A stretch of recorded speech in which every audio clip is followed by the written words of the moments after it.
Hi everyone, I hope you are doing well and staying safe. This is Janice Thompson from the Tribal Law and Policy Institute. Thank you all for joining us for day 3 of the Tribal Veterans Healing to Wellness Court virtual training. Today's session is Native Veterans Treatment Considerations. Please keep in mind the time for the session is 2 hours and 30 minutes. Before we get started, here are a few housekeeping notes for today's session. Your control panel will appear on your user screen. All attendees will be muted during this presentation. Once you call into the meeting call line, enter your PIN, use the question box on your right panel to submit questions and responses.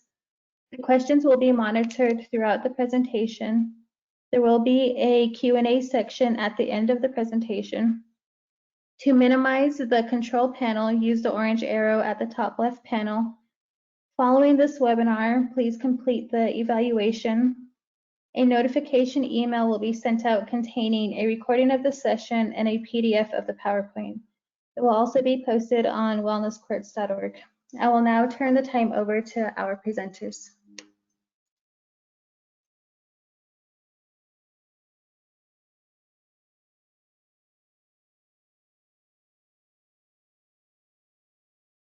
Hey, hello everyone. This is Sean Bear. With me is Ray Daw. I am actually from Iowa. I'm a Musqueam tribal member. Ray, would you like to introduce yourself?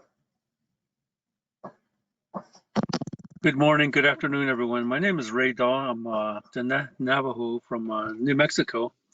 It's an honor and a pleasure to have everyone with us and joining us for today's session. Thank you. Go ahead, Sean. Yeah, so far I guess I'd like to start out with a little bit of the history of this. Is that some years back we had started to put some things together with veterans after so many veterans had been coming with PTSD and such. So we wanted to be able to help other Native veterans and things like that with what has happened during the military life, or even childhood.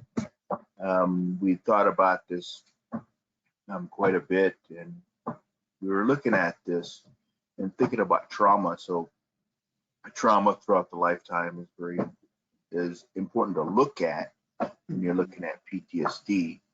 But then we also looked at factors such as historical trauma, other trauma that's happened in the military, because a lot of these things compounded really get different kind of effect in some way.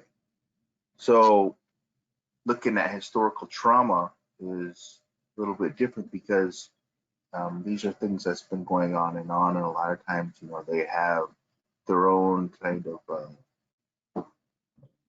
of criteria when you're looking at that within trauma or PTSD.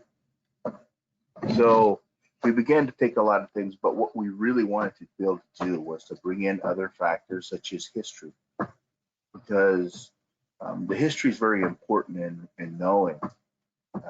With all the battles and things that's happened with Native veterans, if you've been in the military, you've probably definitely heard that, people in the unit, wherever you went, there's a lot of other soldiers, officers, sergeants, whatever it might be, they really would look at Natives a bit differently.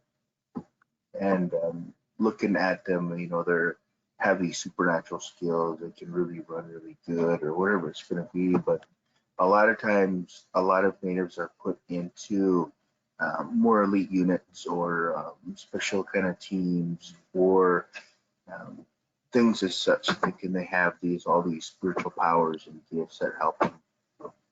So that's been going on for quite a while through history. They used to call a lot of the Natives like chiefs back in the day, and some of that is still used today. But there's also a bigger history with that goes back from at least 1500s that we have found within history. but there's also other stories and things like that we've learned from our elders about how things were before 1492. But so there's a lot of different factors we took into account because we really wanted to be able to also give Native veterans a sense of pride because of the history. And we really show that more natives per capita have been joining the military than any other ethnicity, but also is that our fighting techniques and stuff like that in the past really changed how warfare was done. You know, and that went worldwide in a sense. Is before they used to line up, you know, and shoot at each other, take volleys. But when they fought the natives, it was very hard for them because they would come in slowly and kind of like more like an ambush, hit them and then run. So at first they began to think that a lot of natives were actually cowards, but they didn't learn till much later that no, actually the natives had a superior fighting system. And along many years, it changed to what we see today within the special forces and things like that.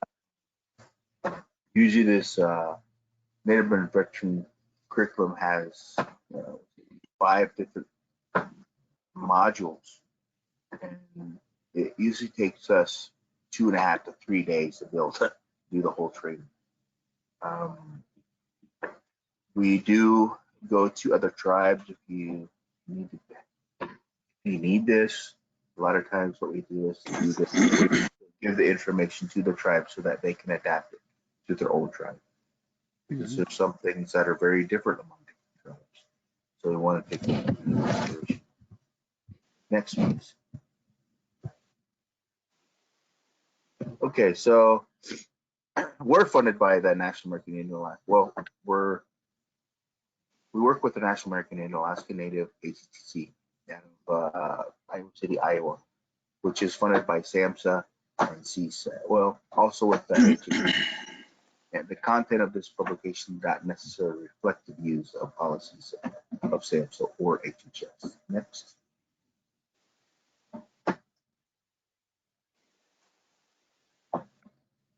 Okay, so this is a little bit more about the funding. Okay, you can go ahead.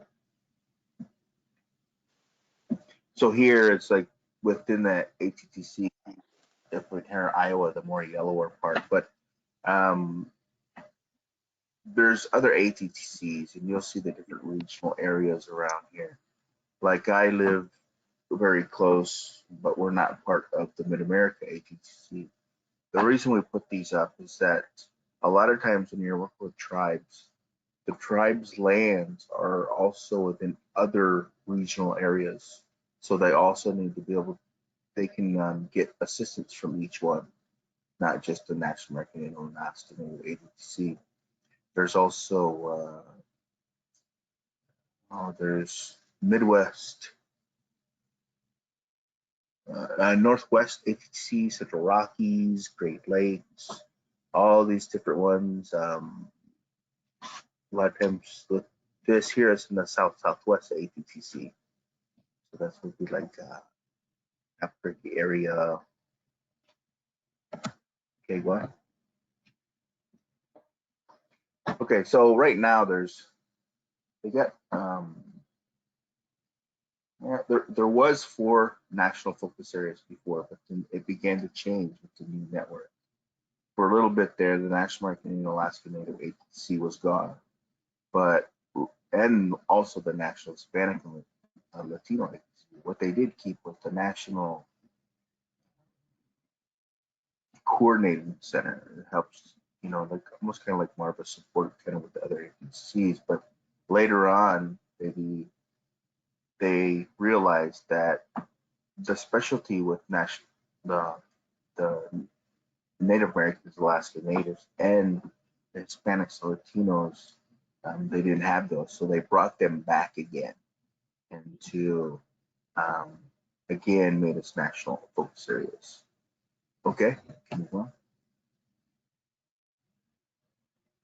So this is National American Indian Alaska Native Agency. This is our new center. So it's like addiction, TTC, mental health, TTC, prevention, TTC, and opioid response, TA, and that's with the tribes. Okay, go on. Okay, our mission is to serve as national subject experts and key resource on adoption of culturally legitimate and relevant addiction treatment, plus with mental health and prevention, and along with tribal opiate response. A lot of times what we do is to be able to help to make sure that a lot of these curricula and things out there are being culturally adapted. But we also realize that a lot of the tribes can be very different.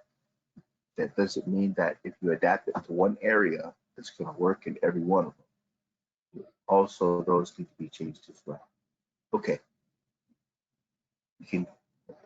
So one of our goals there is to advance the American Indian Alaska Native treatment field and other fields, of course, now with the behavioral health, conduct ongoing assessment needs of the workforce development issues. A lot of times that is like looking at what is needed to help natives better. What can be changed in order to be able to help them? Or what can be changed to be able to help the professionals in the field? So some of that with native professionals, they might need maybe a different services, because a lot of times the treatment and things like that might a little bit different within native treatment centers and such like that because of the culture. A lot of things can be a little bit different because of tribal laws and such. So we facilitate and promote the use of culturally legitimate evidence-based treatment and facilitate the sharing of experience-based treatment approaches. So experience-based practices. We also utilize the tribal practices, recognize that, and those are important as well. So it kind of goes on with like culture is prevention. Culture is important. They're realizing that it's in within treatment. Of course, utilizing technology like we are now. Okay. And we do TA trainings. Okay, can you move on? Okay, so this is where we're talking about the 5 modules. Historical overview of natives in the warfare, that was module 1, and what's it, trauma, historical trauma and PTSD, approaches to assessment and treatment, additional beliefs and healing practices, our traditional beliefs, and then healing the healer.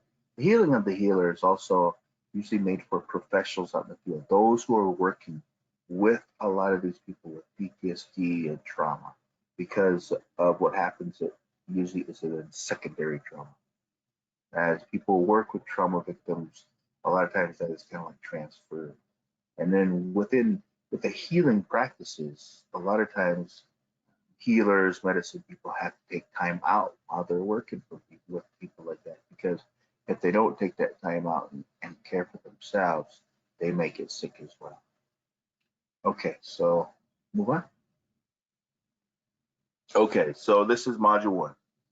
Healing the healer, healing the returning warrior.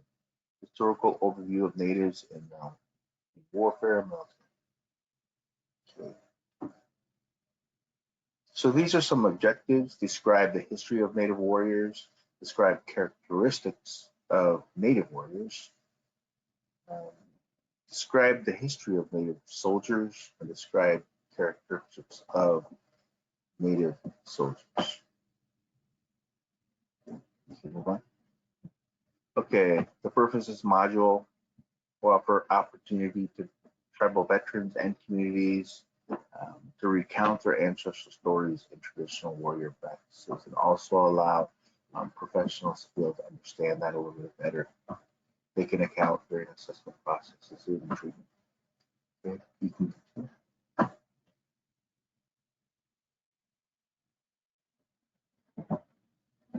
Okay, so describe the history of Native warriors. In pre-colonization, there's a conflict between tribal groups, but at least that's a lot of times what they said, is that all these tribal groups were always fighting. That we would have kind of killed each other off in any way. But just that describes in a lot of contemporary literature.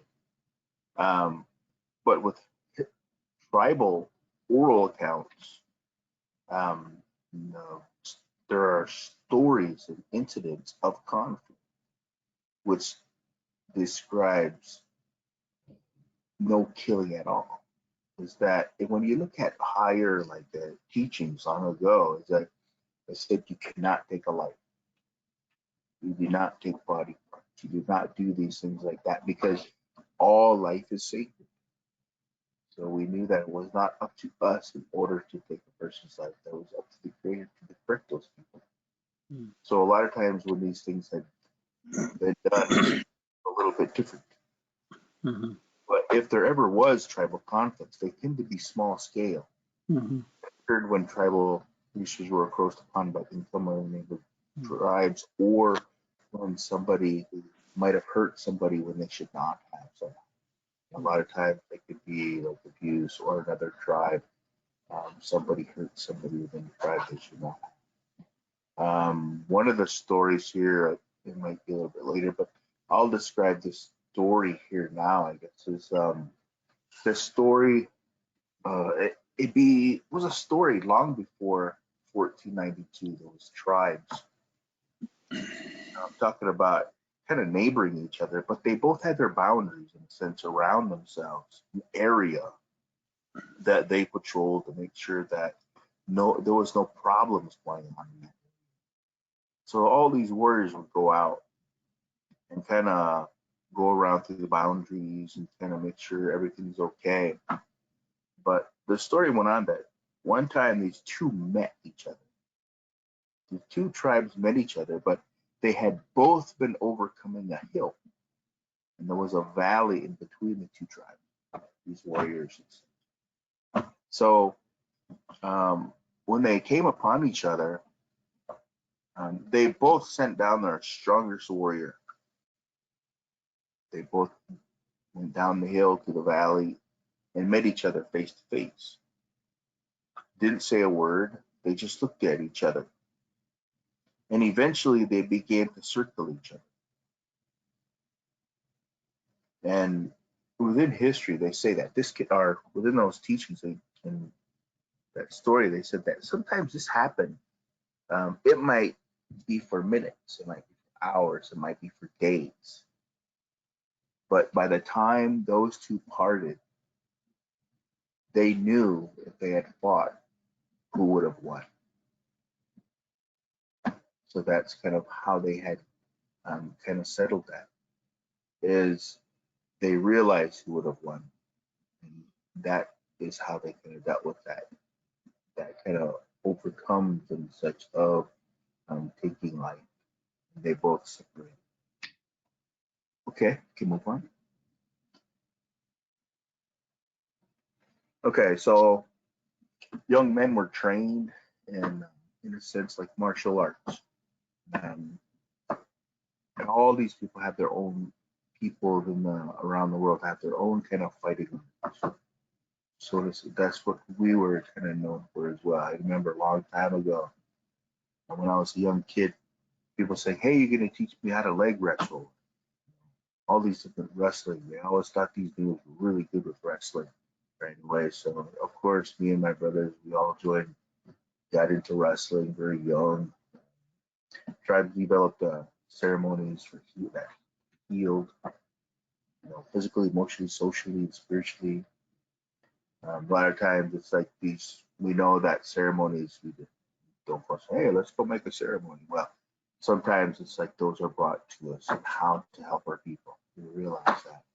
So contemporary understanding of traditional warrior practices is very limited today, but some of those things are still kind of within historical context within the tribes, but there's a kit information. Some of those might be like a coming of age ceremony or something like that. In some tribes where people go out to fast when they become a man. a lot of these kind of things like that. So limited warfare and certain reasons, small scale. So I already told you about the face-to-face confrontation. So you can move on. Ray?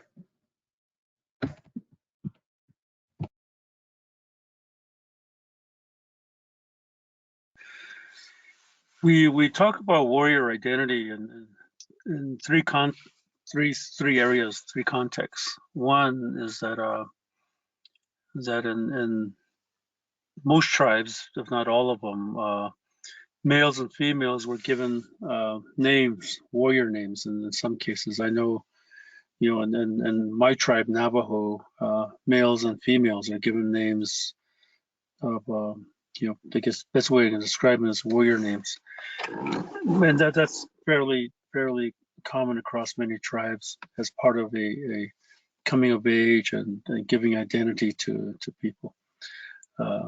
So that was part of developing that warrior identity, a major part of it. And within tribes, early on, young males especially were trained to become skilled and agile, and then they accomplished this through being very physically active and hand wrestling and things like that. And so tribes were really strong about developing martial arts capability of young men as they grew on and grew up. And the third thing is that young men especially were given tools to begin learning how to use and basically weapons, arrows and clubs and spears and primary weapons and shields, and learn how to defend themselves basically, but also to attack if necessary. And those are the three primary aspects of how warriors gained identity: was naming, developing physical skills, and then beginning to manage tools that they're given. And this goes on within many tribes. In the Navajo way, for example, males are given arrowheads to carry in their right hand as a way to signify that the male role is to protect with those kind of ways. So that's what we expand on when we're doing this in talks with tribes that are specifically seeking to have this training brought to them. Go ahead, next slide. Sean?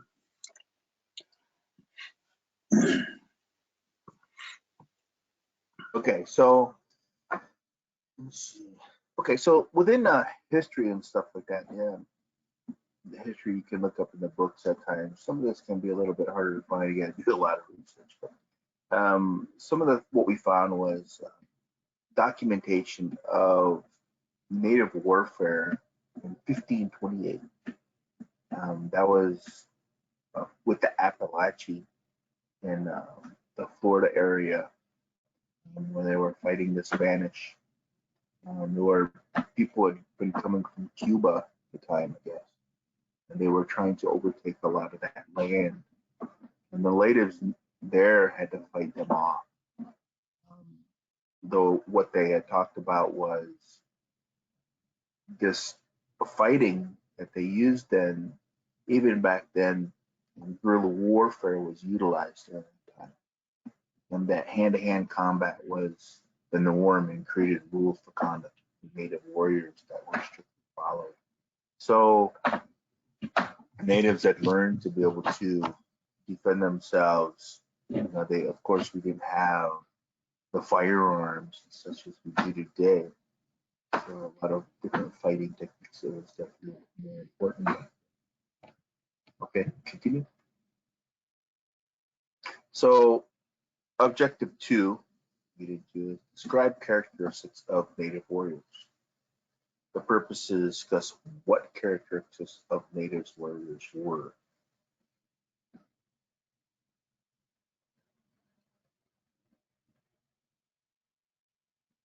Okay, so pre-colonization reasons natives fought: defense of tribal lands, to defend the family, the tribe.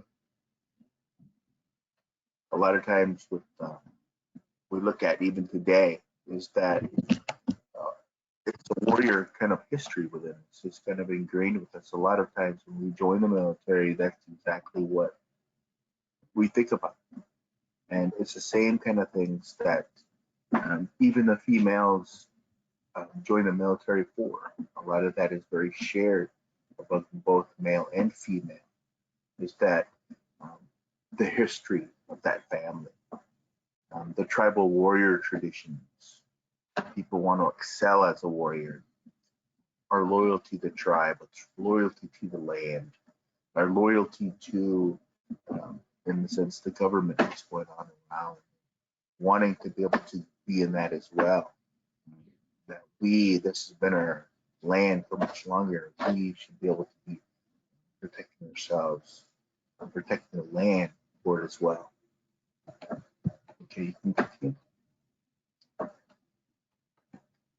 Okay, so some of the warrior attributes of there had been laws and kind of rules of you cannot take body parts. We were not the ones who began the scalping. A lot of times it was came upon by like the French by the bounty system. They would get so much for a scalp. And there were times in the past where people were actually taking scalps to prove that it killed a warrior or an old person, a woman, or a child. They could tell by the hair itself. So I think for a warrior, a man, they would get like 25 bits, or 2 bits, which is 25 cents. And then it was less for an elder and females, and then even less for a child. So opponents often respected, were often respected for bravery and their abilities. Bravery, and martial skills highly regarded within tribes. Maintaining physical abilities was always important. If you think about back then in those days, of course, if our physical being had to be a lot stronger than it is today, because of course we don't have vehicles. We didn't have all these different ways of being able to do things. We had to be able to run. There were many different histories and accounts within the past where a lot of natives were really good at sports, especially really good at running. I mean, different tribes to be able to cross an area like 100 miles overnight running. And a lot of times that is how they moved from one area to another, or went into warfare later on. History of accounts of that when fighting with the French and things like that, where they had to cross and bring other warriors. So one of the things was really different because with the French bounty system, sometimes that can be difficult for us today because a lot of the history that we learn in public schools is not the same as the history that a lot of natives know. Our history was very different. When I was in boarding school, we were taught about a lot of this kind of stuff in the past, the history. And while I was growing up, we kind of grew up with watching like Daniel Boone and all these kind of shows like that on TV. So back then, very young, I really liked Daniel Boone. So at one time, I'd even named the dog Boone because of that. But going through boarding school and Native American history, these were Native American teachers. We had our own textbook written by natives. And that's when I really learned about Daniel Boone, that he was a bounty hunter. And he had been taking scalps for money. And at that point, I became really sad and realizing that he was not a friend of the natives. So a lot of times in our lifetime, we think about things and learn in history sometimes things that we had never even thought of before. So, okay, we can continue. Okay, so a lot of times there are peace leaders within different tribes, just as there are war leaders, peace leaders. There different tribes had many different chiefs within the tribe because they became either by season or by what is happening at the time. Like maybe they have to move or kind of migrate to another area. That might be ruled by another chief. There might be a chief that's in peacetime, might be some in wartime or agriculture and different things like that. So, but there are also those peace leaders that they sought to maintain peace within the neighbors and within the tribe. They sought to resolve conflicts fairly. They were also very highly respected, remembering that a lot of these were respected for their expertise in certain areas. So a lot of times it's like as we kind of like look at leaders today, it's not always about like who's best at what. Because back then, a lot of times if we look at our elder system and things like that, I mean, we look at elders in such respect of what is their expertise. They had that old knowledge. They had that older kind of way about them. And also it's like with medicine people, healers, spiritual leaders and such, we would go to them for those kind of things. But it's the same kind of thing, if you look at it, is that they have their expertise in certain areas. Now remember, we need to go see them. If I can, Sean, can I interject something? Yes, go ahead. Yeah. One thing that comes to mind in looking at Native history, particularly before 1900s, and a reason why peace and having leaders to facilitate that were valuable is that tribes were not independent of each other. Our people were very interdependent with each other. That meant that neighboring communities or neighboring tribes had a lot of interaction between them. And it wasn't uncommon for, of course, disagreements or conflicts to develop.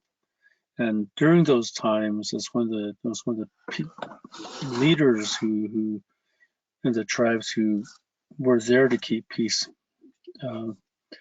negotiated agreements or facilitated agreements to keep peace because of the interdependence among tribes and among not only local tribes but across entire regions. We're learning now in more detail how widespread of a trading system there existed in across North America to South America and then down to and through Central America. And so these trading relationships were really expansive and really complicated and really effective.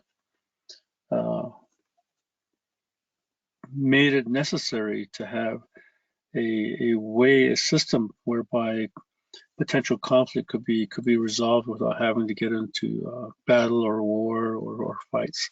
So I wanted to make this point on this section with peace leadership and how they ended up having real significant roles in the tribes. Thank you.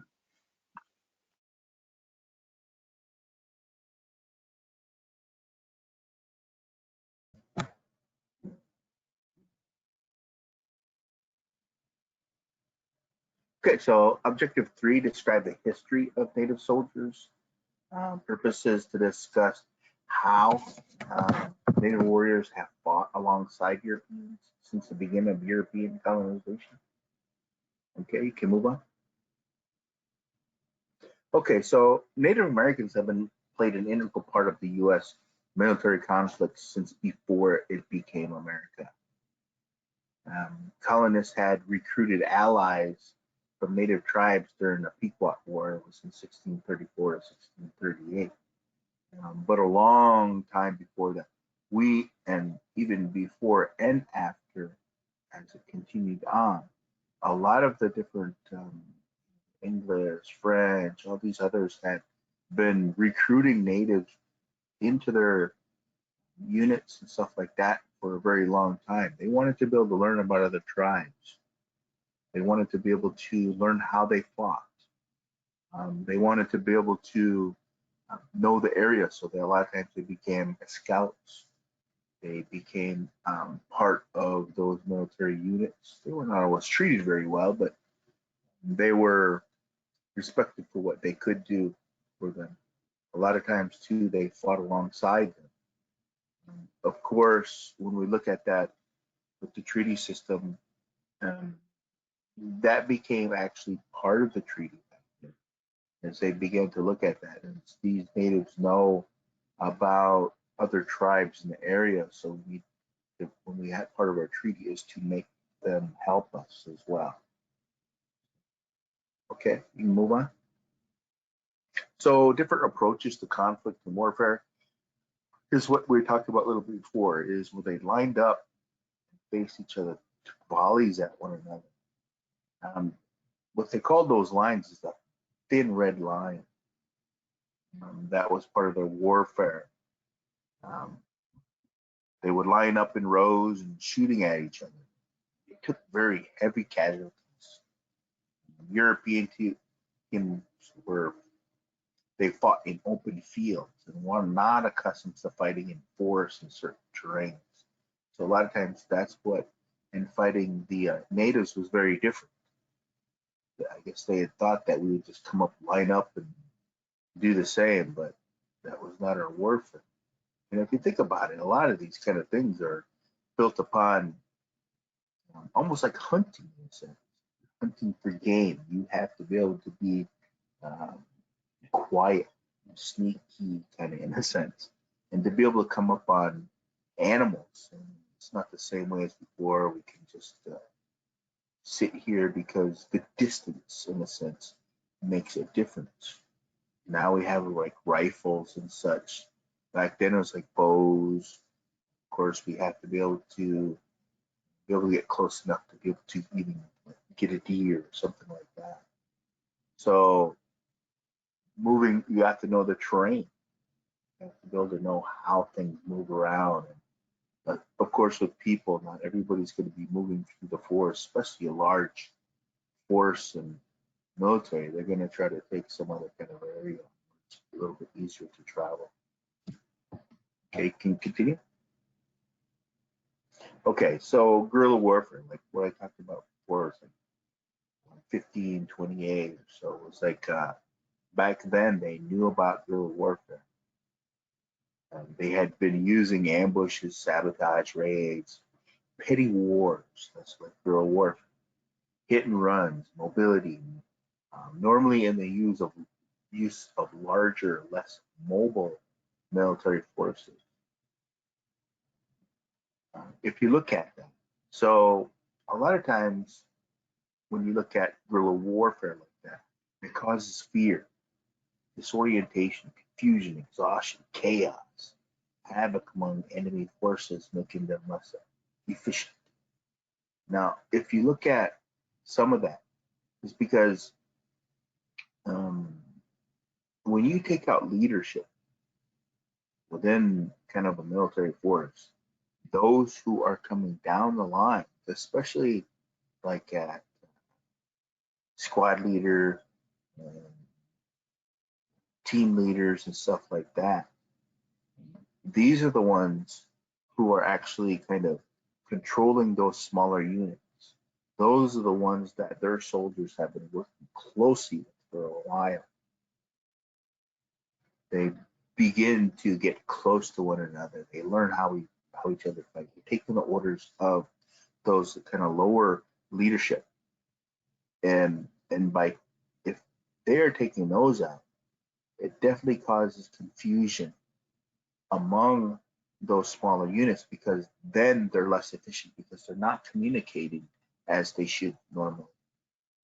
Just the same way as we're even kind of taught today in the military, is that because, and if people are always afraid that they never know when they're going to get hit, and you get physically exhausted. The stress is like everybody's on edge. You gotta be careful. You gotta be ready. That causes people to become exhausted. That fear, even more into disorientation of that whole unit. So that became to be utilized in the shaping of the Special Forces operation within the military and insurgencies. Okay. So this is a bit about the Abenaki. Today, a lot of times we see them in Maine or so. Of course, they were a much larger tribe back then than they were today. They were a very peaceful tribe back then. A lot of what they were known for is that they were people who were healers. They were very peaceful people. They did not want any part of warfare because they knew what warfare would bring to them. They knew how it affected people. They knew what it did to them. So they didn't want any part of the war. They decided to leave that area, and that in hopes that later on they would come back and be able to help the people even more so like that. But it took a very long time for them to return. But there's also a story within this, is that some of the Abenaki went to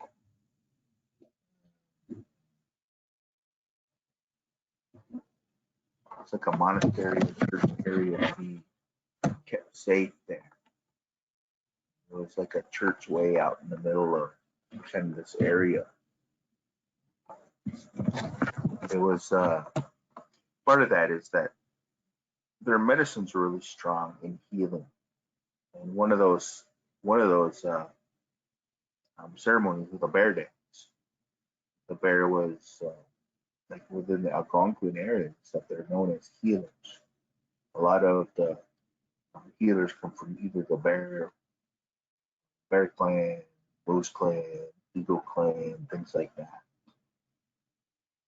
Other tribes and stuff, they have their own clans. Of course, their healers usually come from other clans as well. So, okay, you can move on. Okay, so native ways used against the natives. So October 4th, 1759, an Abenaki village whom had converted to Catholicism, living around the area of St. Francis Mission, which is in Maine, was raided by more than 200 of Rogers Rangers. 80 were killed, including 24 women and children. There were many of those Abenaki that were killed who were staying there. Like again, they went there for peace. They didn't want anything part of the war. A lot of times back then, it's like they look at natives, seeing them all the same. They're all going to hurt people. Well, within the history of the Rangers, the Rangers came to be from using native ways. There are different men who had began to learn from other natives. There was also one man who was taken in by a tribe when he was very young. He was raised with the tribe, and he had learned to fight alongside them and learn their ways. There were others who had learned, who had befriended other natives and learned to fight with them as well. But later on, those kind of ways were taken by others, in a sense, and learned how to fight these kind of like the native tactics and stuff like that. So one of those units where they used that was the Rangers. There were a few other Rangers that were formed back then, but Rogers Rangers was one of them. And during that time, they had gone there, but they had cached some of their food and supplies before they ever hit the St. Francis mission. They went in there after they cached their things. But there was another native tribe that was fairly close who must have been kind of patrolling the area. They had seen these Rogers Rangers coming in, and they had sent some of their natives to this St. Francis mission to warn these Abenakis that these people are coming. So not everybody left. Some people said, no, we're okay here. They will protect us. But some didn't take a chance. They left before that happened. But pretty much everybody in that St. Francis mission was killed. Of course, they went back to get their food and supplies that they had cached earlier, and it was all gone. So what happened is that they began to eat some of the people. They stayed there for a while, and then they finally made their way back to their own civilization. Okay, you move on.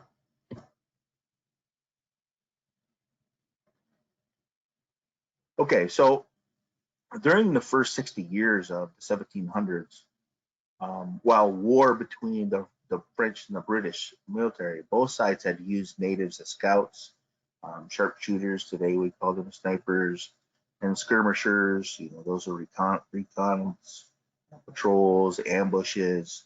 One of the French missionary people who saw them, he was known for saying, they approach like foxes, fight like lions, and then disappear like birds. So he was describing how that these natives fought.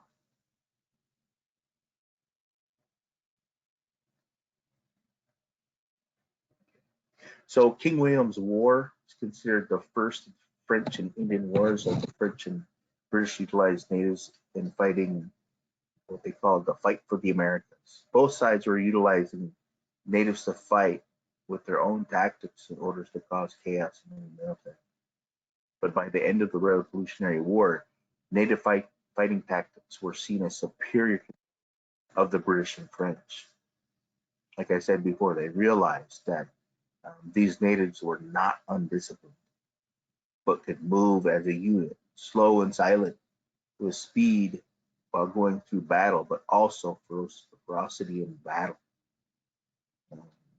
They had not seen this before, but they had realized a lot of that what was going on is that they are communicating while they're doing them. Okay, continue. Okay, it was under Thomas Jefferson that the first recognized United States of America treaty was known with the Delaware. This brought trade and military alliance. After this, nearly every treaty with the natives would include that they would be bound to fight against other natives in order to guarantee the boundaries. By exploiting the natives through treaties, allies for the fight for the frontier were made. It was under Thomas Jefferson that the Indian Removal Act and relocation began, which includes the Trail of Tears. A lot of people don't always realize that it began with Thomas Jefferson. It wasn't until the next president came on that it actually began to move them. Okay, continue. Okay, so then historical overview. Again, was Native American Indians served in the U.S. military and cavalry against other natives in various wars. In 1812, under Andrew Jackson, an all Cherokee regiment was traded to fight against the Muscogee Creek. 1815, 1861, military assistance clause was added to guarantee that natives would assist the U.S. military against other natives. This would allow native guerrilla fighting techniques to be utilized against other tribes. They knew the areas and the tactics of the people. Usually, a lot of times they had dealt with other tribes before, but so that they would understand that. One thing that was very interesting in military history, it was written that within this unit with all these the Cherokee people, um, there were accounts made within different battles by officers and things like that. Is that there was this man, he was kind of like a medicine type person or something like that. They would see him fighting on one side of the battle when he was actually on the other side. And even within that, it talks about they're saying these native peoples have very powerful medicine. And I thought that was really cool. That was really interesting because even back then they realized that some of these kind of like supernatural gifts that some have could be very powerful. Okay, can we move on? The Congressional Medal of Honor. This is an award for conspicuous gallantry and intrepidity at the risk of one's life, above and beyond the call of duty in actual combat against an armed enemy force. Of 3,469 awarded, 29 have been Native Americans. 1869, first Native American Indian recipient of the Congressional Medal honor was Kuruk's which was Pawnee. It's pretty neat. There are different accounts also, like Vietnam, all these different areas where a lot of natives were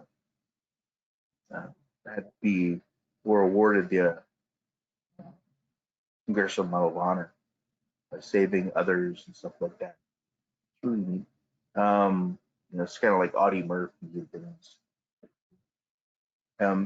Indian Scouting Service. So in 1886, a bill was passed to establish Indian Scouting. During that time, they had made a battalion of Pawnee Scouts.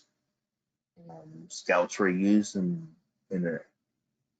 Texas, which are Seminole, Southern Plains, Ponca, Osage, Otos, Apaches in the late 1870s.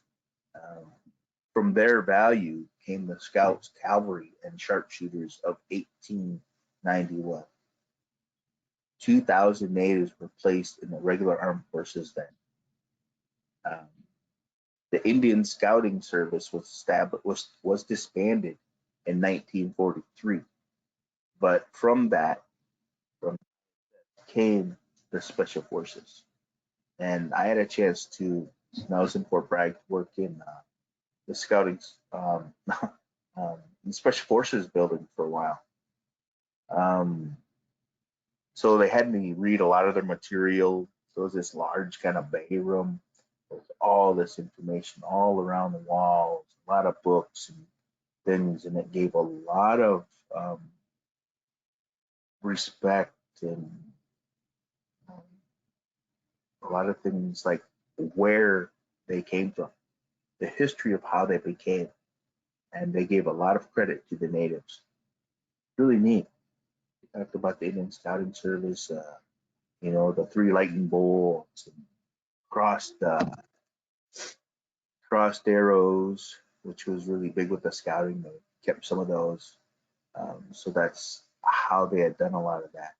And that's how they became the Special Forces, was utilizing the Native American warfare. Okay, you continue. Okay, so in 1917, 17,000 Native Americans had entered the military. During past conflicts with natives, stereotypes began in which natives were to have natural instincts and being fierce warriors, which was a great fit for service as scouts. These beliefs and practice continued in Vietnam, being placed in the most dangerous duties. A lot of times they were the scouts and point people within units moving. I had remember reading something that was a very high percentage of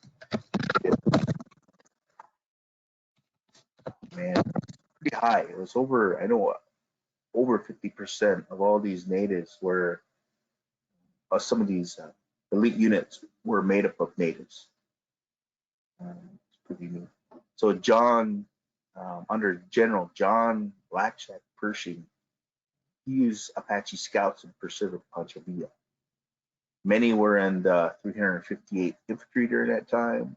They dominated the 36th Infantry Division and all Native American Echo Company, the 142nd Infantry. So you can continue. Okay, so would you like to go, Ray?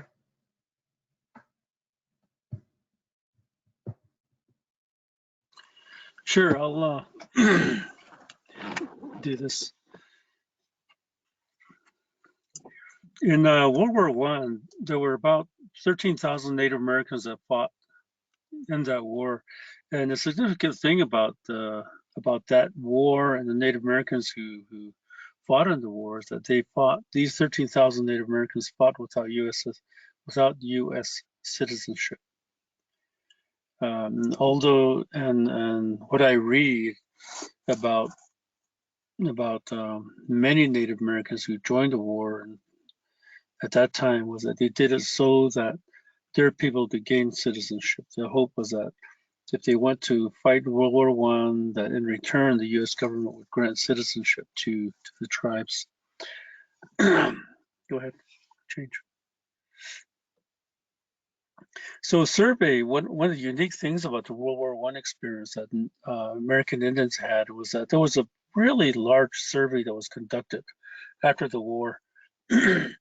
And the survey was a national survey, and from that survey, these are some of the points that were found. They asked for branch of service, and there were, for example, 2,315 of the survey respondents who were in the Army, Navy.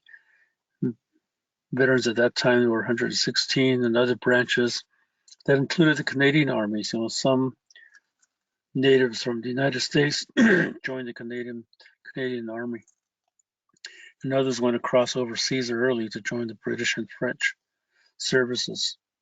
So this some of the results of the survey that was conducted not too long after World War I. Go ahead.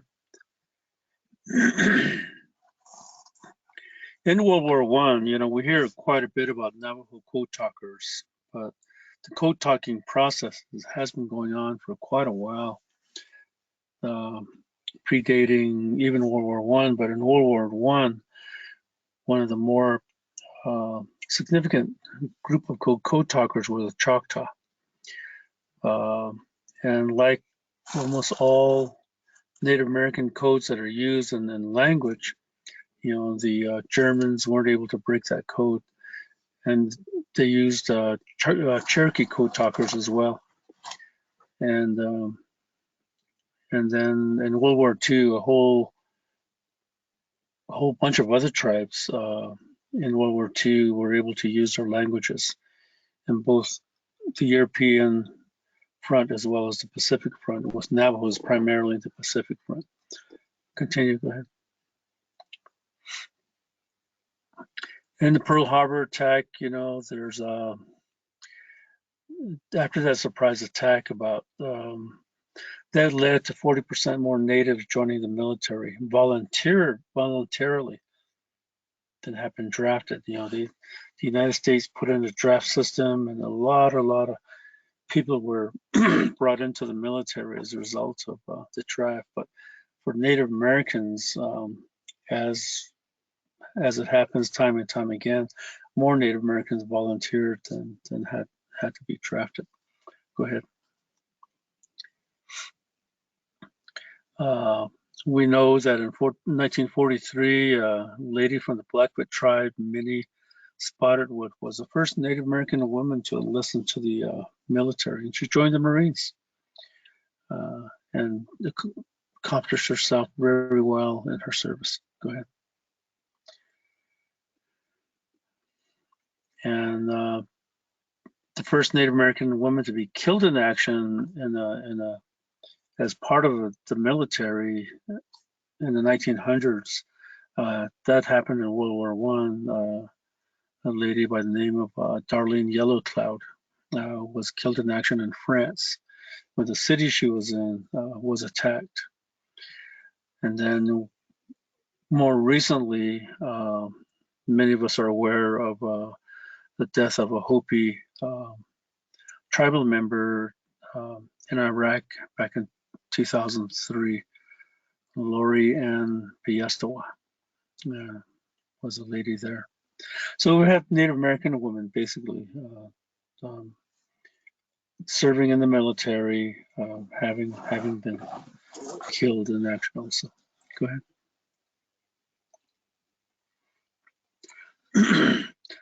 Want to go ahead and bounce back to this, Sean?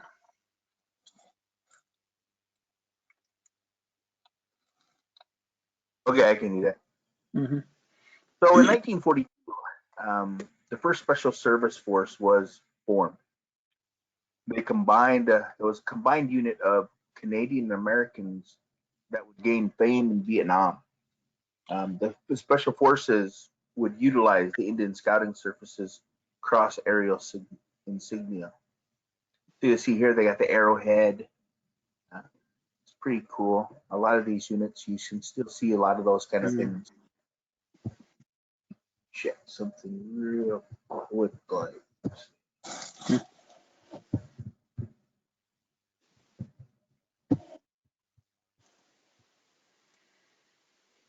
Okay, so in World War II, this was a picture of the raising of the Iwo Jima flag in Iwo Jima in 1945. One of the flag raisers, Ira Hayes, of whom is left out in some of the historical monuments, which was a native descent. It was Pima Gila River Indian Reservation. This picture right here is actually the second picture that they took of these same people when they raised the flag. But Ira Hayes was among those who raised the actual first flag in Iwo Jima. It was the first one was a smaller flag; it couldn't be seen way out there, so they changed it. So a lot of times when they talk about it, Ira Hayes is not mentioned in there. Okay, you can move on. So in Korea, it's reported that with the Korean War, that military did not keep records of natives who served, but it is estimated around 10,000 fell under colored peoples. So a lot of times it's like they had just kind of went from Caucasian and colored. So a lot of times they put all the people under one color, in a sense, colored. 194 Native Americans reported to have died in battle. Okay, you can move on. Okay, in Vietnam, it is estimated that approximately 42,000 to 82,000 Native men and women served during the war in Vietnam. 90% of Native Americans who were in Vietnam had volunteered. 1 of 4 eligible Native people served. 226 people died, and 5 received the Medal of Honor. Unique. Okay, so this is kind of neat though here too, is that the female Eskimo scouts in World War II, this is not something that everybody has always heard about. There was a special unit of scouts were developed by using the wives of the scout battalion. They were trained in many of the normal fighting tactics as their husbands and would patrol the western coastline between Alaska and Russia. It's kind of neat though because they patrolled that area, and these were very, very cold areas. But because they were used to it and stuff like that, they knew that land, they knew how to survive out there. A lot of these other soldiers were not, they wouldn't last very long out there because they didn't know how to survive out there. They were these women, and they called back then the Eskimo, were very well aware of that. Today we know that they're not really called Eskimos.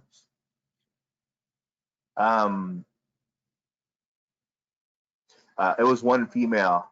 It was really kind of interesting. Is she was trained as a sniper to shoot better than many of the male snipers in the Scout Battalion.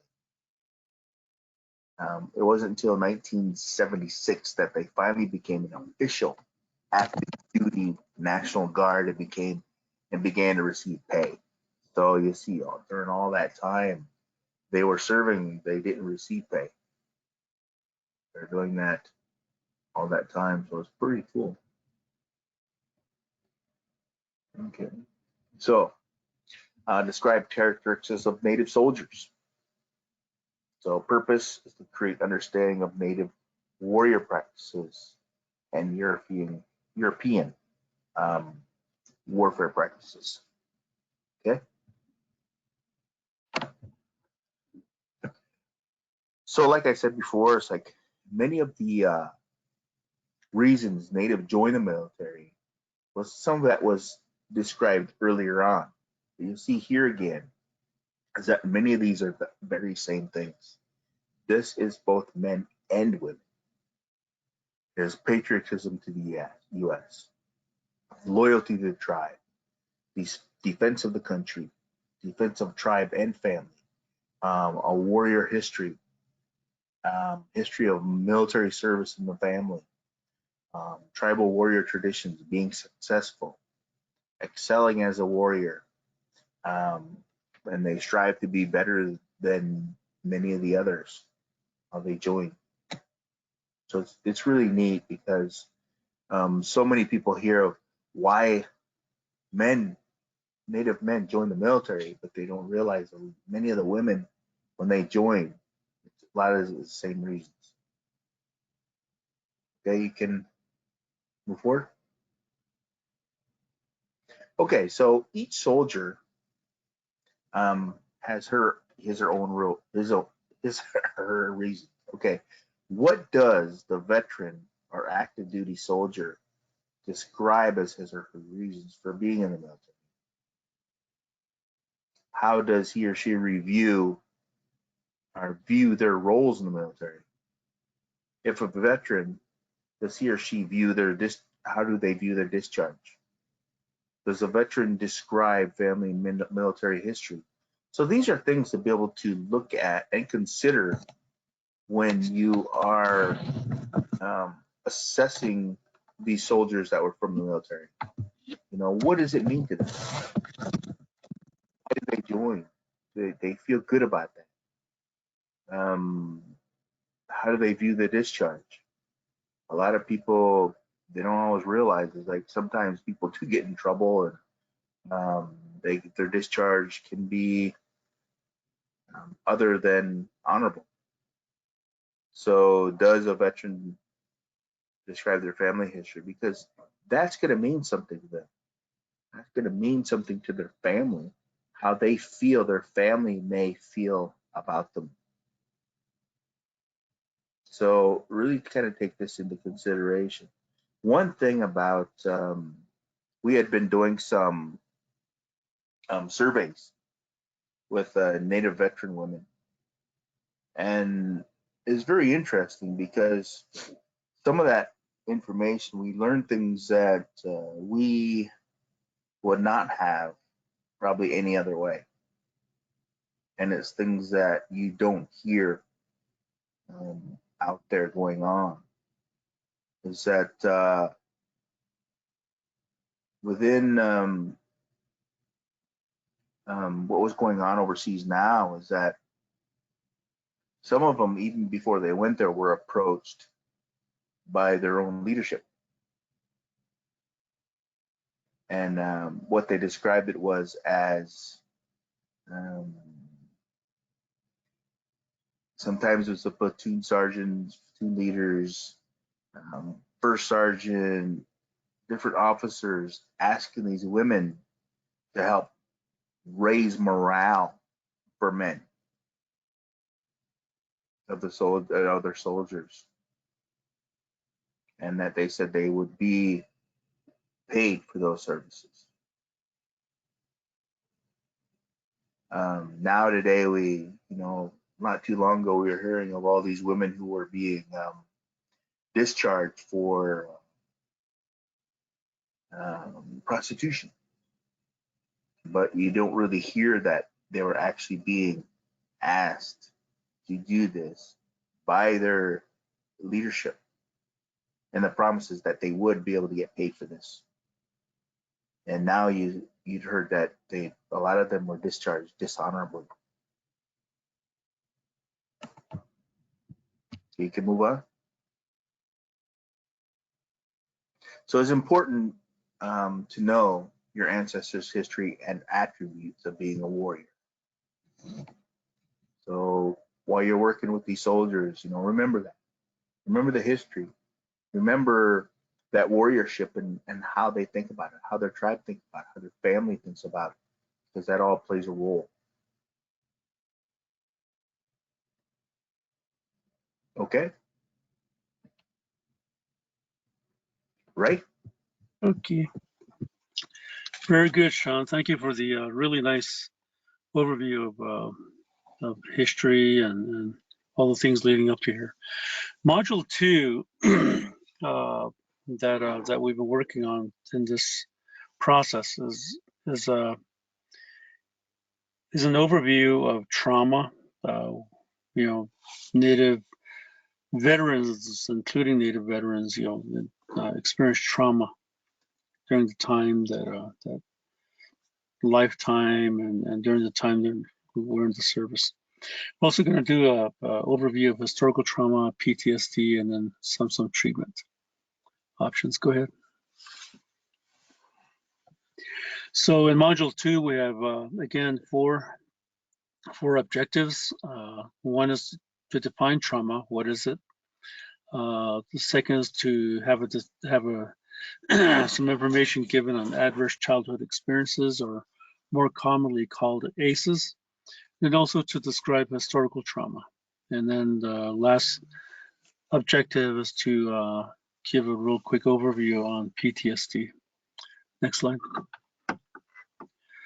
So for objective 1 in defining trauma, our purpose here is to review what trauma is and how it is described within the field of psychology, and to begin having an understanding of what that is, because it is an important aspect. Go ahead. So many of us who work in Native country define trauma as having several things wrapped up in it. We have cultural trauma, which is when a society is attacked and the things that make up a community and defining the members of that community are placed under attack, made to change. We also define trauma through historical trauma, those traumatic events that occurred in our histories, and then sometimes recently. Like right now, everyone is going through trauma of dealing with the COVID virus. And 10 years, 20 years down the line, 100 years down the line, this COVID experience that we're all going through will be a historical traumatic story. We also talk about intergenerational trauma, the trauma that occurs across generations. And COVID, again, is a really good example of that. We have young people to elders being impacted by COVID, particularly with the way the virus is particularly affecting elders in our communities and changing how generations are oftentimes defined. So we're having intergenerational trauma occur. Young kids are not in school, and some places they won't be in school for the rest of the year. We have present trauma, which is occurring. Once again, COVID is a good example of our present trauma, especially in the tribes that are being really impacted by COVID. And Deep Bigfoot has given some really good examples of what present trauma can look like and how it changes and affects people across time. So go ahead and next slide.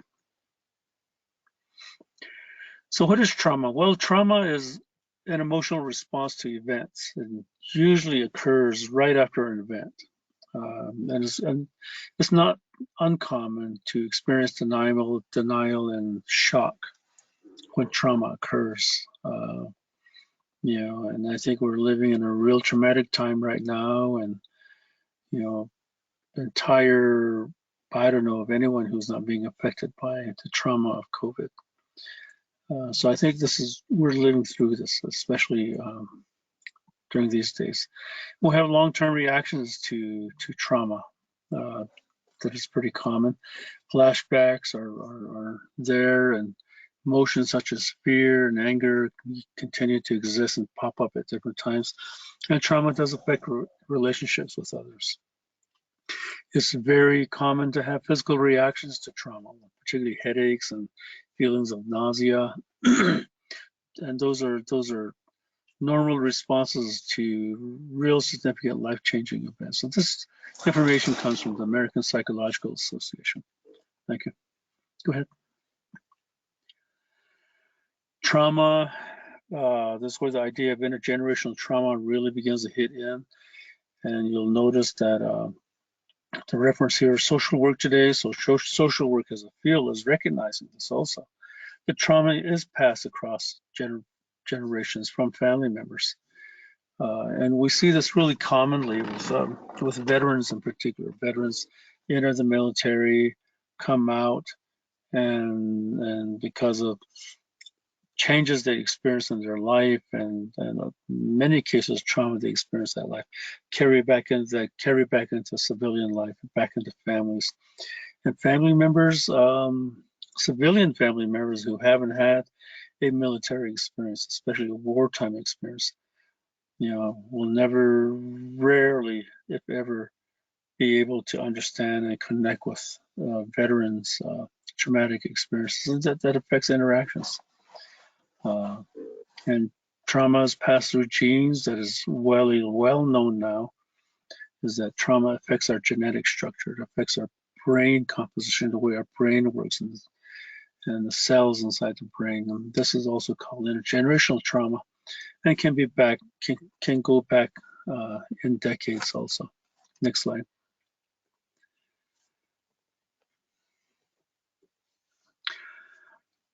American Indians do appear to experience traumatic events at a higher rate than the general population. There have been a number of research studies around this topic, and there are 3 citations there. And so what this means then is that American Indians begin to have traumatic events earlier in life and more frequently than a lot of other people. Go ahead, next slide. Oh. And what does that trauma do? Well, the trauma becomes an underlying cause and can impact substance abuse, religious practices, suicide, teen pregnancies, school dropout, violence. And you look at that menu of things that trauma can be an underlying cause for, you see that there are very common conditions across Native country. There are a lot of writings and a lot of studies on suicide, for example, and questions around why are the suicide rates among Native Americans 3 times higher than the general population? Well, one of the underlying causes are the traumatic experience of people in their lives. So I'll use that as an example. And suicide rate among veterans is significantly higher than the general population. It also relates back to the traumatic experiences that military members have during their time in the military, and then bringing that into civilian life and not being able to resolve the trauma. Go ahead. Next slide. Acculturation is significant question around working with anybody, whether it be Native Americans or even veterans. When we join the military, we begin to acculturate. We begin to adopt a lifestyle, a psychology, emotions that make us good soldiers. That's an acculturation. We come back into civilian life, and then we don't have those characteristics that we picked up in military culture having applications that are not useful in the civilian world. And one of the double binds or double problems that we have, particularly with Native Americans, is that there are very few acculturation. There are very few ways to find out how Native culture has had an impact, good and bad, to a person. Then you layer that with a veteran's experience, and acculturation ends up not being well looked at across the field of psychology. So assessment is a really important part of any kind of psychological work. You got to ask questions that are to the point and accurate, so you can get good responses, so that you know, as a physician or as a counselor or therapist, what to do or how to help somebody. And whether a person identifies as traditional, bicultural, or acculturated can have impact on how they want their treatment experience to be. Go ahead, next slide.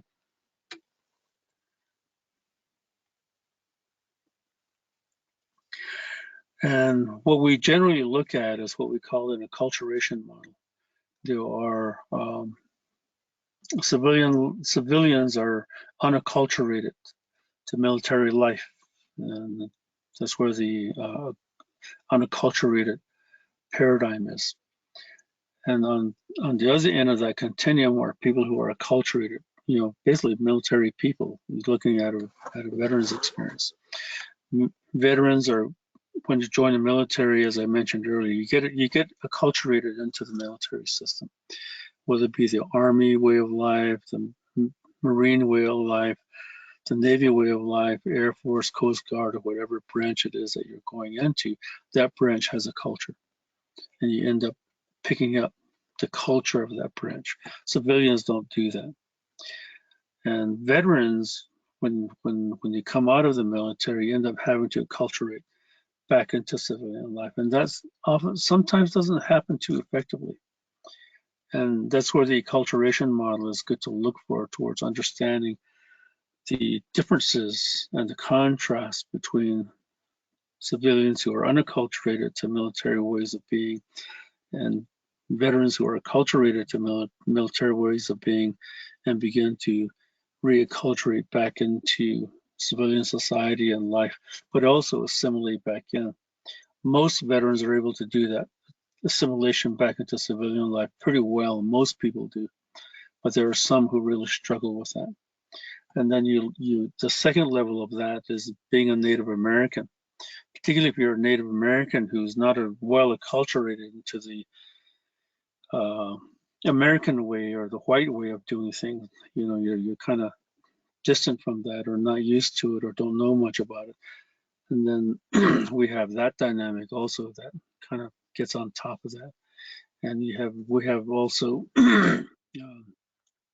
non-native people who are acculturated into the non-native ways and not acculturated to the native ways, and oftentimes end up being the primary helpers for native people and non-veterans who are not acculturated to the military ways of life, trying to be providers to veterans. So they have this really complicated mix of things that happen sometimes.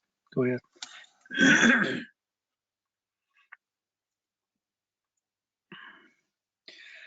The second objective deals with adverse childhood experiences, or ACEs. Adverse childhood experiences is both positive and negative experiences that we have as kids, and particularly the negative ones. The negative experiences and positive experiences actually can have tremendous impact on our reactions as adults and as young people to violence, victimization, and perpetration, and our lifelong health and opportunities as well. It just does have impact. How positive our life is and how negative our life experiences really is important to understand. And this comes from the Center for Disease Control. This explanation of adverse childhood experiences. You'll see a real nice graphic there. ACEs is in the middle, and the more traumas that someone has as a child growing up, as a young person growing up, then these kinds of problems that you see labeled around ACEs begin to become more evident and more frequent. Next slide. According to a research study that was done in the late 1990s in California, actually, they identified 10 adverse childhood experiences that were really significant. So in this research study that was conducted, they asked questions around whether a person had experienced child abuse as a child, sexual abuse, emotional abuse, physical abuse, emotional neglect, alcohol and drug abuse by a parent, whether they had a mentally ill parent, whether they experienced divorce in their families, and whether a family member had been incarcerated or in jail. And the 10th thing was childhood domestic violence. Those are the 10 features of adverse childhood experiences that are identified. Go ahead. Then further along, these 10 adverse childhood experiences are clustered into 3 areas. One cluster is described as abuse, as an abuse cluster. In there, you see physical abuse, emotional abuse, and sexual abuse listed under the abuse category. Under the neglect category, the second category, you see physical neglect and emotional neglect as being part of that cluster. And the third cluster under ACEs is called household dysfunction. And that's where mental health, and having an incarcerated relative, having a mother treated violently, or even a father sometimes, or having substance abuse in the family or divorce in the family. That's where those adverse experiences cluster into. Thank you. Go ahead. Health disparities among Native Americans. We know through a lot of studies across Native countries that the major disparities that we see across most tribes, many tribes, is diabetes, adult obesity, homicide, alcohol-related deaths, youth obesity, and influenza and pneumonia, which is respiratory infections that are chronic. We know these exist as health disparities, but we also know that these same conditions can occur quite frequently with veterans who've been heavily traumatized, and in their military career, if not as civilian life. There's some what is called moderate disparities, which is suicide. There are low disparities, which are problems that are not as frequent. But if you look at major disparities, and we see in Indian country, especially people who are severely affected by COVID, tend to have these health problems as major risk factors for being severely made ill by the virus, particularly respiratory infections, diabetes, and obesity, and heart problems, heart disease. Go ahead, next slide. There are lifespan impacts by ACEs, and adverse childhood experiences has an impact, but along with it are genetics, how our genes have been shaped through birth and through the experiences of our parents. And you need to remember that parents who are traumatized end up having genes that are more sensitive to the trauma and can be passed on. There are real important times in our lives when we pick up what we learn, and how we can handle things. And those are developmental periods, especially in childhood. And these three factors end up really affecting our brain's development. Not only the way the electrical synapses are working between the cells, but also how the chemicals are made up and how they interact. The brain chemicals in our head do interact with each other. And then our cells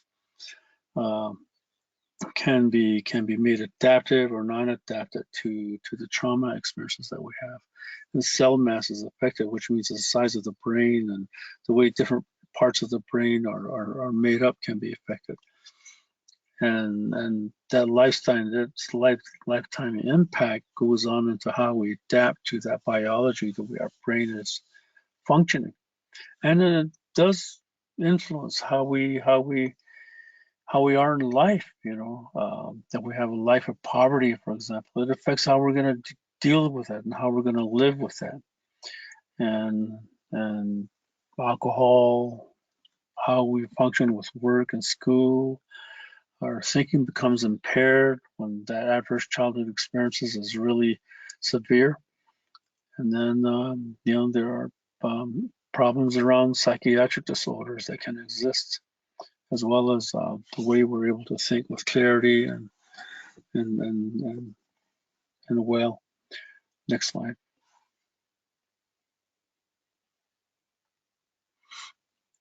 How do we overcome ACEs? Well, some solutions to overcoming ACEs is first of all, having stable, nurturing relationships. What does this mean for a veteran? Well, for a veteran who comes back home and has relationships that are not stable and don't support them, they'll begin to have more trouble with their transition back into civilian life. On the other hand, if they have a family that is very supportive, helpful, gets them through those tough times, regardless of how they act and how they behave and what they say, they'll have a stronger chance of reversing the effects of trauma. And this model on how to overcome ACEs very much applies to veterans and their reassimilation back into civilian life. Thinking, just thinking about problems that we have doesn't overcome fear, but action does. When we take action to overcome that fear, then changes are more likely to occur that are positive. Next slide. The third objective in this section, this module, is on historical trauma. I've got to have the pleasure of working real closely with the lady who came up with this model about 30 years ago, Maria Yellow Horse Braveheart. And our purpose here in this section is to describe how Native Americans have generations of trauma. We have generations of trauma that go back, particularly back to colonization, 1492, and how that affects our communities, our way of life. Earlier, I talked about these real extensive trading systems that existed across the entire Western Hemisphere. And that all broke down over time because of colonization. Tribes became isolated from each other. And that isolation affected our healing and our well-being. And so today we don't have those extension trading systems anymore. And that's an example. And we look at culture, connection as a way to heal our heart and attain some balance. Next slide. So what is historical trauma? Historical trauma is the result of a legacy of chronic trauma and unresolved grief across generations. There's not only our grandma's generation, our great-grandparents' generation, great-great-grandparents' generations, but beyond that. And there are trauma experiences that our people have had that go way, way, way back. And they're a really good example of how we have survived those traumas way back, and how we are still in this world today as tribes and as people.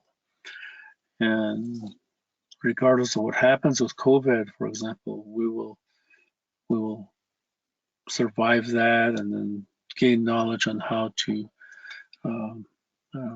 heal as well as deal with the trauma that many of us are experiencing today. Next slide.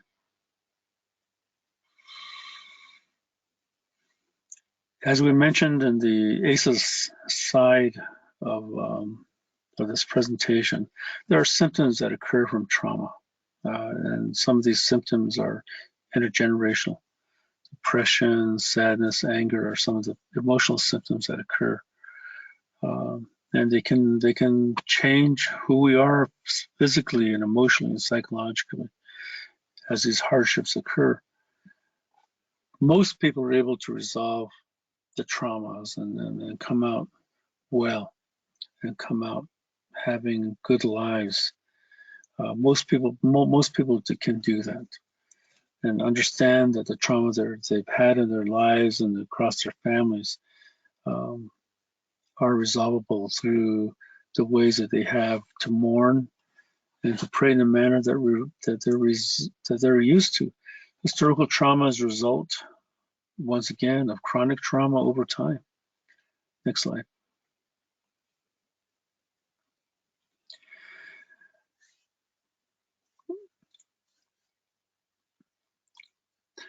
The thing I like about the ACEs model is that it really parallels the historical trauma model. The historical trauma model came out in about 1985, and Dr. Braveheart began talking about historical trauma in the early 1990s. And at that time, it wasn't really considered a serious thing or an idea that was so new that people just kind of didn't pay attention to it. And all of a sudden, in the late 1990s, the ACEs research happened, and it really validated, I think, the teachings that come out of the historical trauma model that Dr. Braveheart designed. Because in historical trauma, before ACEs came out, we talked about how trauma was passed through descendants and how that trauma impacted genes biologically and psychologically and affected our learning and our environment and all the things that we are today. And this teaching came out in the mid 1980s, like I said. And ACEs really validates that, I think. And it's a really important research study in California that involved thousands and thousands of people, mainly white people. For veterans, you know, we go, it's not unknown for a lot of us who are veterans in the military to have been called warriors or chief during the time of the military. You know, I don't know of any Native American who hasn't been given that label chief. And we kind of laugh about it, but at the same time, it's a really, the way it's used oftentimes is in a demeaning way. But it also the way that sometimes isn't done in a respectful way, because Native Americans who are in the military often, very often, are the ones picked out in units to carry out hazardous duty because of that warrior kind of image that our ancestors developed, and as Native people are kind of expected to be. And so, you know, there's stories in Vietnam, for example, where natives in the military in Vietnam were very commonly picked to do recon work and to be the scouts and to have special assignments that were very hazardous. And so it's no wonder that we have so many natives that are honored with the military, that were given the Medal of Honor during Vietnam, because that's a high number, and given really strong, dangerous missions that came out of that kind of mindset. Next. The historical trauma model is not about the trauma only. The historical trauma model is really a process of going through 4 components. The first component in red there is about understanding the trauma. What are those traumas that we have had in our histories? You know, when we talk about those traumas we had in our history, then we have a better understanding of how our lives come to be that way. You know, Sean talked about the experiences at Abenaki, for example, in the 1700s and 1800s. We hear a lot about the traumatic experiences of a lot of tribes, like the Cherokee and the Apache. You know, those are historical experiences that make up who they are today. The Apache people, for example, were basically disbanded, and some held in prison captivity for 30, 40 years before they're finally released. And that ends up being real major parts of their trauma experiences historically. So we think it's important to recognize that and talk about that. But then what do we do with it? What do we do with all the anger and pain and hurt that we experience from talking about those historical traumas that our people have had? Well, we get into the second component from there, which is about releasing the pain in yellow. You know, it's not healthy for us to be angry and upset and feeling terrible all the time. You know, most of the time it affects who we are. It affects our hearts and our brains and our body and our relationships, and we don't want that. So we begin the process of releasing that pain, you know, feeling better about ourselves and finding ways to do that a lot more effectively. That's what releasing the pain about. In the historical trauma model, we talk about how we as individuals and as families and as communities begin to not let that pain consume us and not let that pain influence in ways that are not good. Once we come to a point of having ways to release the pain, then we begin to feel better about ourselves and we begin to transcend that trauma, move beyond that trauma, which is in the yellow and the white there. When we begin to transcend that trauma, then we feel better about ourselves and our families and our people more and more and more. That's when we begin to transcend the trauma.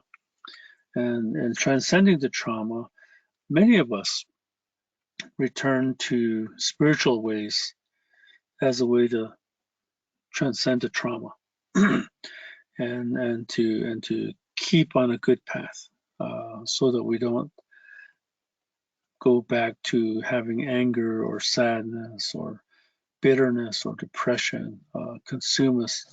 Then that keeps us from going into those behaviors that are really common, like suicide and addiction and violence.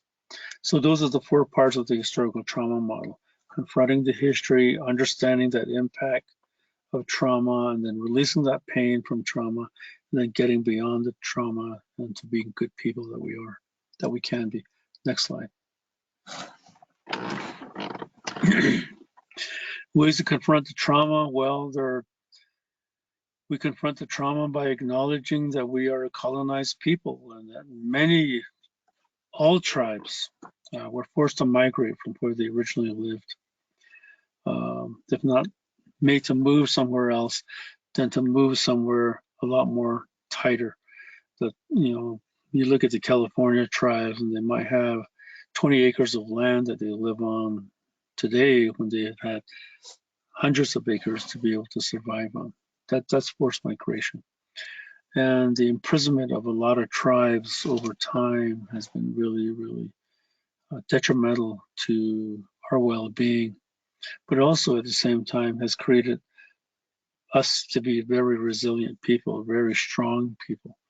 And the reason why I think, and from research, is we know that there are more sober Native Americans than there are Native Americans who are addicted. When you compare that to the general population, we have a higher proportion of abstinence. And that's real strong resilience, real strong strengths that shows that a lot of our people have transcended the trauma and are taking care of themselves. Tribes, you know, we've had generations of repression of our traditional ways, and more, especially in the last 20 years, we see more of our traditional ways coming back into becoming more public and becoming more open so that we learn from that. And it's really having an enhanced impact on our identity, you know. And I see that. I think a lot of us see that, and we're really appreciative that we see these changes happening. Next slide.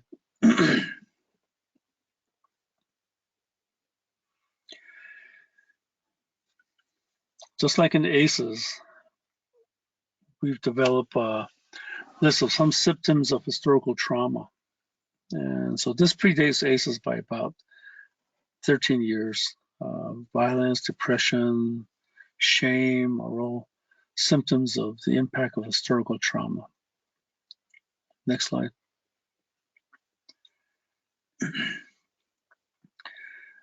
Some of our historical trauma experiences that we've had, like Sean mentioned earlier, where you know some Native Americans end up serving in military units that fought against their ancestors, and having to cut long hair and being put into special units or teams or positions because of sometimes overblown beliefs about Native Americans or American Indians. You know, they're kind of used the Vietnam experience as an example. Some historical trauma experiences that we have is that being called or thought of as savages or the drunken Indian, or they wear moccasins still, or that a misperception that we have little or no fear of death. And one of the common ones is that because you're Native American, you can forecast the weather, and it's one of those common things that I personally kept hearing when I was in the military. Thank you. Go ahead, next slide. So stress, one more time. Can't emphasize this enough, I think, from research studies that have gone on, particularly in the last 20 years, but also from the teachings within the historical trauma model. Stress really does impact who we are. It really affects our bodies. If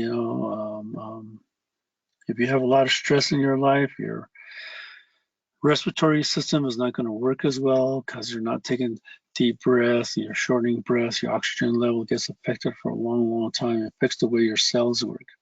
And then that in turn affects your thinking. It can create negative thinking and indecision and worrying. And that stress can then affects our behavior. We have just no wonder we have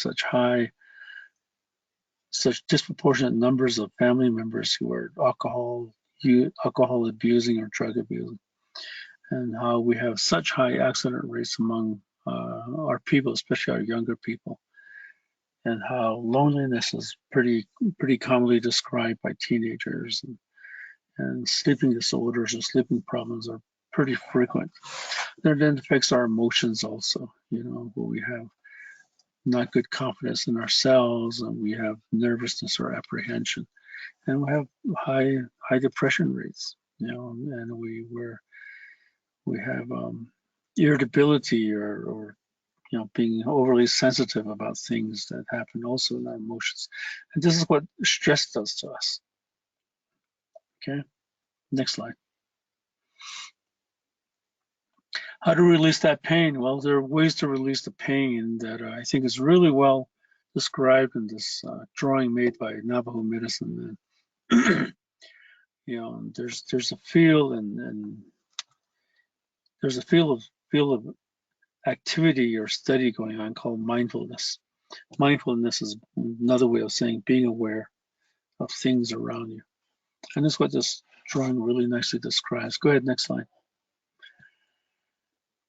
We release the pain, we transcend that trauma, and it really has really nice impact on our body. It has a really good impact on our emotions, our minds, and our spirits. When we transcend that trauma, we feel good about ourselves. We feel good about our families. We feel good about each other. And I think one of the things we do and as veterans, a lot of veterans are able to do this quite well. Actually, we have a lot of veterans who are able to transcend from the trauma of being in war or being acculturated into the military way and adapt to a civilian life quite well or quite effective. And so there are ways to do that. On the other hand, we have some of our brothers and sisters who have a difficulty transcending that trauma. And we see occurring with them what we saw in the earlier slide, a lot of problems across their lives, physically, mentally, emotionally, and spiritually. Next slide.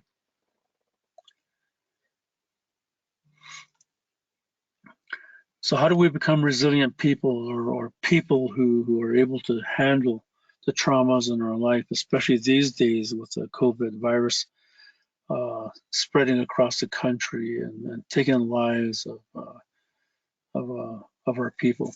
One is to accept the possibility of change. Next is to learn, continually learn.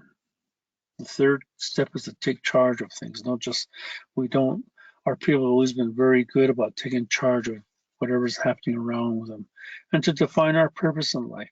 When we transcend trauma, then we have clarity on what we need to do to take care of ourselves and take care of our family and our relatives, and to have a balance across life,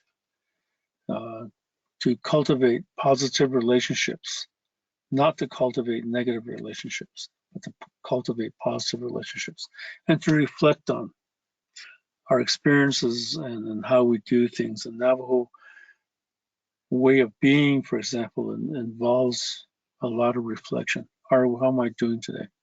How am I doing to be able to walk a good path? And to continually reframe our skills, or to work on our skills as we move to become healthier and happier people. And a lot of us do this through our ways of spirituality and emphasizing our healing. I had a conversation with one of my sons yesterday, and we were talking about our well-being, and I was sharing with him that one of my purposes in life is to take care of myself, to be healthy, so that I can be here for my grandkids and great grandkids when they come to be. And that's my purpose. And I pray for that every day. So sharing these kind of things. So that's ways to be resilient. Next slide.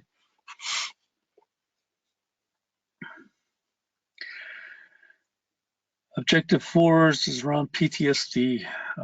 Here we're going to look at the kinds of problems that people have with very bad experiences.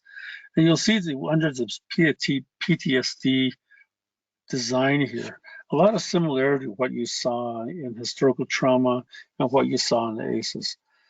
These teachings are cutting across the board of a lot of disciplines. And this is a psychological model that psychiatrists and psychologists use. Next slide. PTSD is post-traumatic stress syndrome. Many of you in the audience are veterans, I believe, or work with veterans. This is a very common factor that we have to deal with. And there are three categories of PTSD. There's pre-trauma, peri-trauma, and post-trauma. And we'll have a look at that also. Next slide. Before the trauma. How are we before the trauma? And this is where some of the ACEs thinking comes in, and this is where some of the historical trauma thinking comes in. What kinds of trauma have people had before that really major trauma that happened in life, and what are the histories around it? That's what pre-trauma is about. We know, for example, in research studies that Native Americans have more frequent traumas in early childhood, more frequent traumas in adolescence. And it all wraps up into the pre-trauma thinking. Next slide. During the trauma, we look at how bad the trauma is, the severity of the trauma. We look at the person's perception of how that trauma affects their death or injury. And another part that's really looked at is dissociation from the trauma. How strongly has the traumatic person that's been traumatized separated themselves from the trauma. Some people do that in a healthy way, and some people can do that in an unhealthy way. That dissociation, separating from it. And what are some of the strong emotional reactions that occur during that trauma?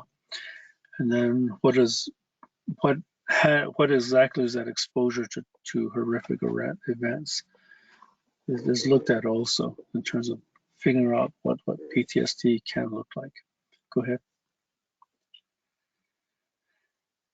After the trauma, post-trauma, after the trauma.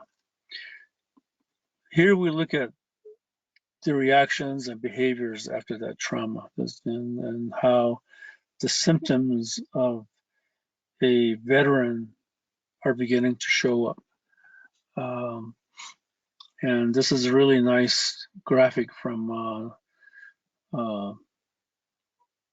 SAMHSA around what post-traumatic stress disorder can look like. And a real important aspect within PTSD is how strong or lack of social support exists.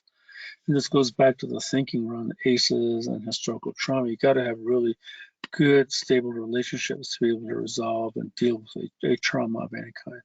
And PTSD isn't any different. You know, we have some of our brothers and sisters who don't have stable, nurturing relationships after the military, and they're the ones that end up getting more and more hurt and having more and more problems with life. Next slide. Once again, we're aware that PTSD among Native Americans is significant. It's strong and it's high. And this comes from our work through the historical trauma approach, but also the work that comes out of ACEs is finding the same thing. And these kind of studies have been going on as far back and recently also, that our people have more traumatic experiences than the general population.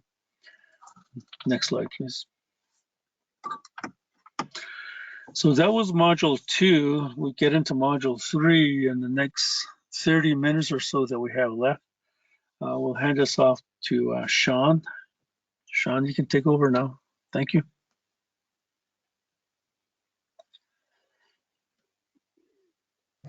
Okay, thank you, Ray. So we get into approaches to assessment and treatment. Okay, can move the slide.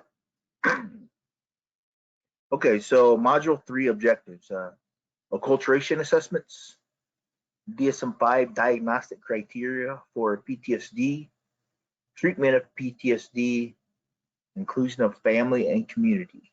Okay.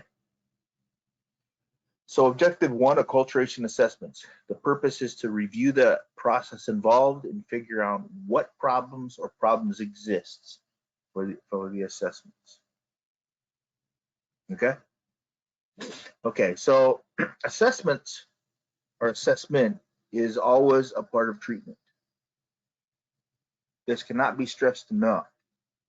You need to remember that all through treatment, no matter what it is, the assessment process continues through the whole process. From the like a formal assessment, and even watching the client, observing the client, listening to the client, and looking for changes, stuff like that, always assessing. So assessing your clients' and patients' thoughts, feelings, and emotions should be considered paramount in all situations. So remember micro counseling skills, the verbal, nonverbal language, personal space, your eye movement, body movement, any kind of facial expression or anything. You remember a lot of times with not just with veterans, but a lot of natives, we seem to really watch a lot of what's going on. We're looking at the eyes, we're looking at everything. I mean, how this person is acting and moving, and looking for whether this person believes us or not, or looking for things that we can trust or anything like that. A lot of times veterans are the same way, because we need to be able to understand what is happening and how we're going to react to things around us. So you can see a lot of like young kids who go through trauma, they're very accustomed to it. If you've ever worked with behavioral youth, you can see that so much, is that any little movement, they're paying attention to it. I mean, especially if they have abuse in the family or any kind of like that, I mean, they are really watching every little thing, every tone, all things in order to keep themselves safe. So always make a crisis plan with your clients, patients, and rehearse. Now, I like to really stress rehearsal. So if you look at those in the military would really understand.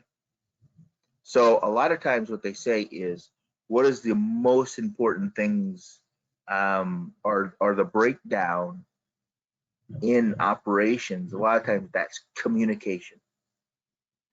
But the best, let me see. The best thing that's most important to a successful mission is rehearsal, because you have to be able to know what you're going to do. That way it's built in there. You're not just thinking about it. You're actually doing this rehearsal to make sure that you're doing it correctly. And so it's kind of using all this kind of things, just like how a lot of natives, it's like you're using them, not just with words, but action to be able to memorize that. Okay, go on. So historically, there's been a strong distrust among American Indians with mental health.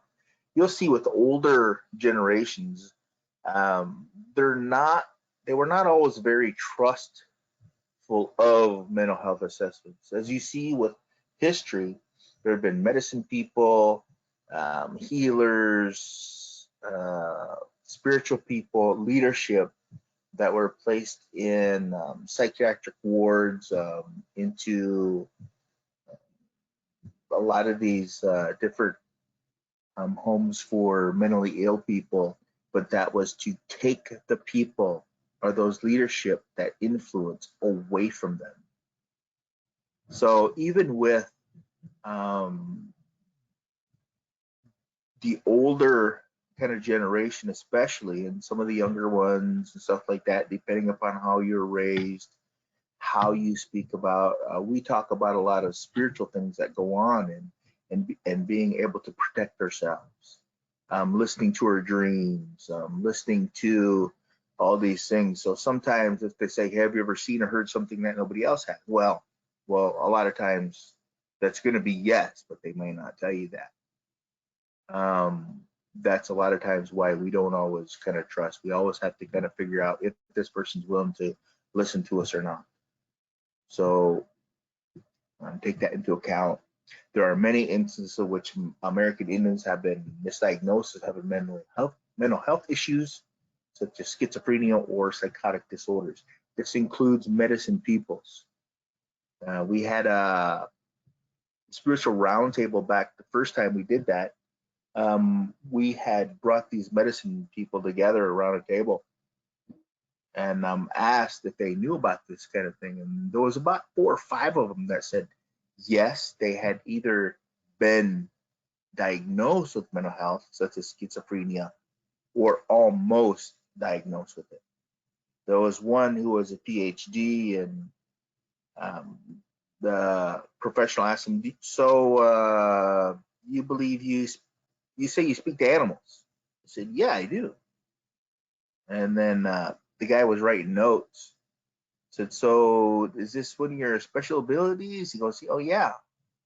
He goes, I also have another special ability. He goes, I can read upside down. So I see what you've written on your paper, so this session is over.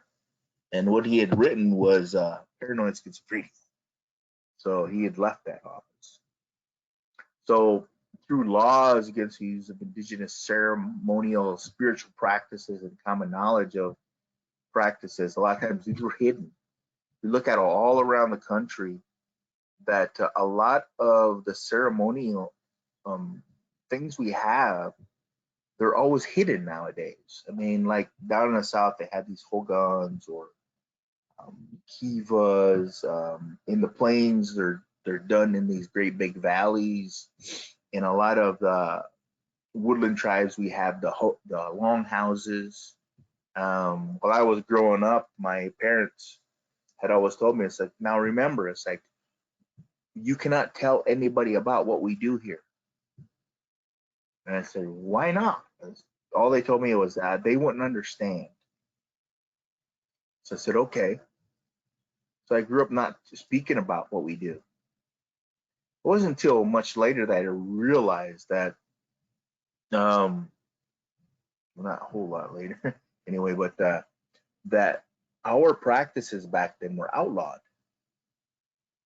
It was against the law for us to practice our own spiritual ceremonies and the use of our ceremonial pipes and such. So it was usually hidden. And I remember when I was very young, my great grandfather had taken me and my brother, my dad, my grandfather, and our great grandfather all out to smoke a pipe, but we had to go into our longhouse. And I said, well, how come we don't do this outside? It seems like we should be doing this outside. Really nice out there. And he goes, no, we can't do that. People might see us. And I had always wondered, it's like, well, why can't they see us? But like I said, it was we'd been hiding it for so long, and a lot of tribes have been. So remember, it's like people do have gifts, special, spiritual knowledge, spiritual gifts that allows people to be able to see, hear, do things that not everybody else does. So I think within some work within before ICWA had started, they had coined a term which called split feather syndrome, and that's when a lot of these kids were taken from the families, and even very small infants, but they had developed some of these gifts as well, and the parents or the foster parents didn't understand that. So many of these kids were diagnosed with mental health issues when they didn't have any. So they wanted to find out what's going on, and they began to look at all these accounts, where these children came from, and they went to speak to the tribe of those people and describe these youth, and said, oh, that's normal. That's how we do it here. That's what goes on here. That's how we are. So they had kind of figured out that it was kind of it's kind of innate ability in a sense that had been kind of nurtured, I guess, for so long. It still comes out. So when they also say about mental health, sometimes it passes in families. We also remember that spiritual gifts also pass through families, and that native leaders and healers, again, like I said, were incarcerated in mental health institutions. So, okay, move on. Okay, so within this, we need to also look at acculturation assessments. Now, we cannot always look at all natives as the same. Like what Ray was talking about is we have acculturated or assimilated, bicultural, and traditional peoples. And they can be of all ages. I like to say there's also other levels, such as within the traditional, such as, getting into spiritual and medicine practices, because a lot of times those are a little bit different in a sense from just tradition. So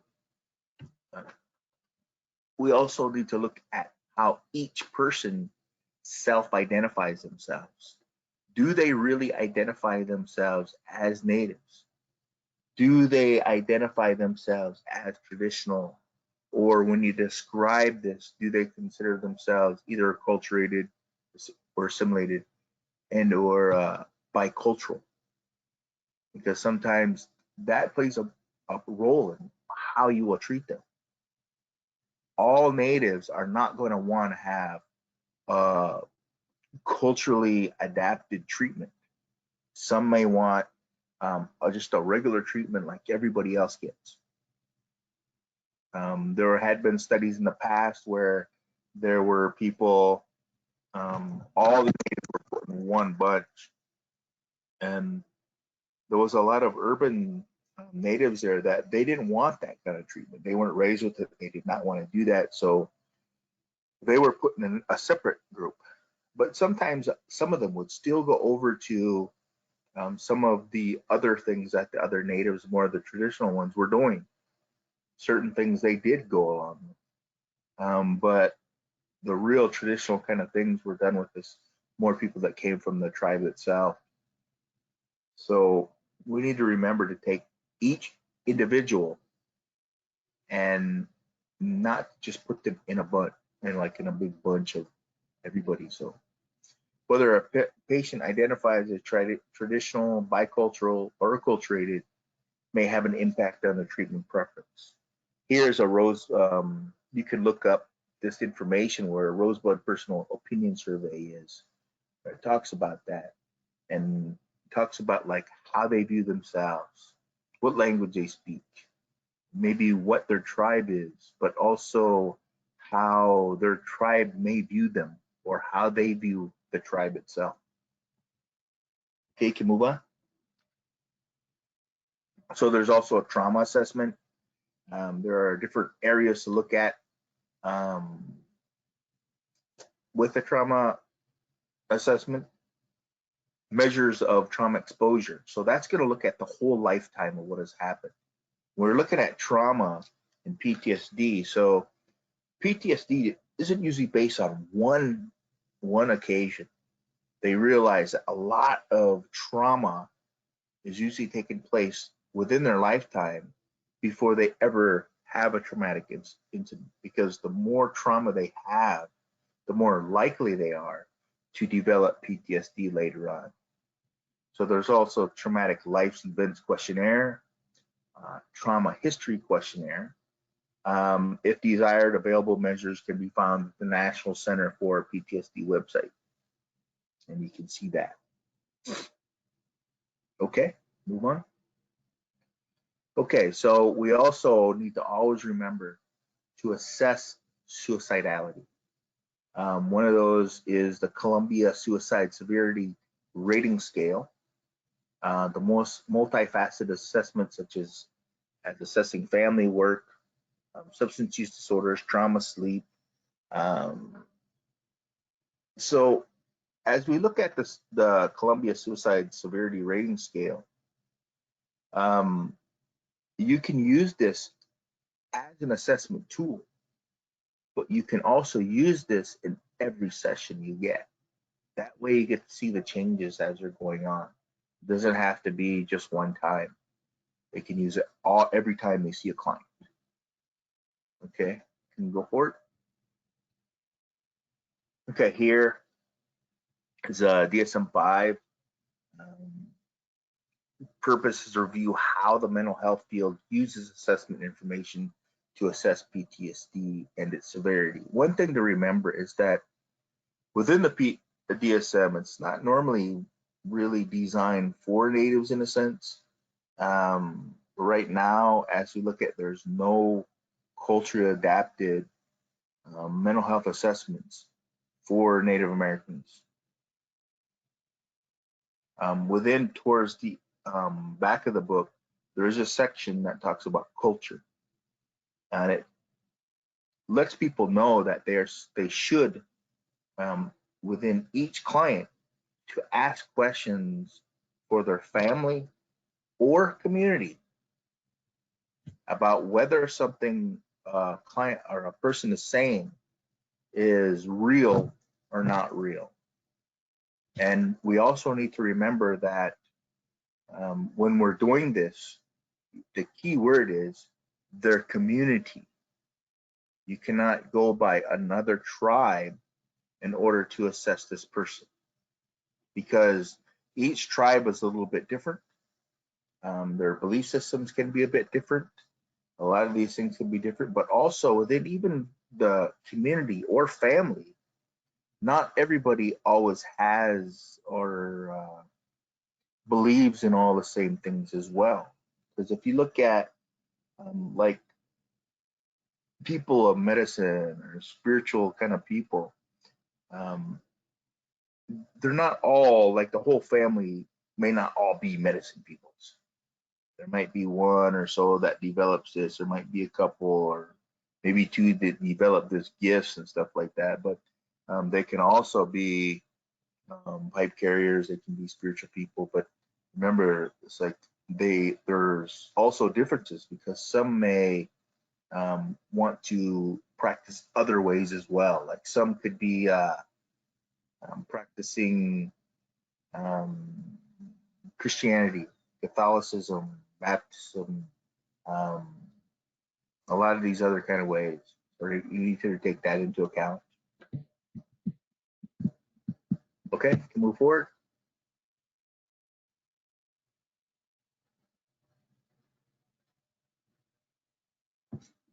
Okay, the PTSD assessment.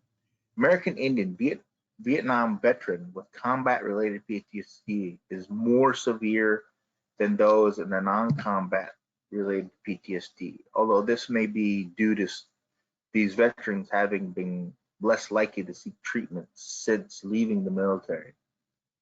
Also, the rates of PTSD by ethnicity among the male Vietnam veterans found prevalence of both 1 month and lifetime PTSD among American Indian compared to white veterans. However, when exposure to war zone stress that was statistically controlled for, ethnicity no longer had a significant predictor of PTSD.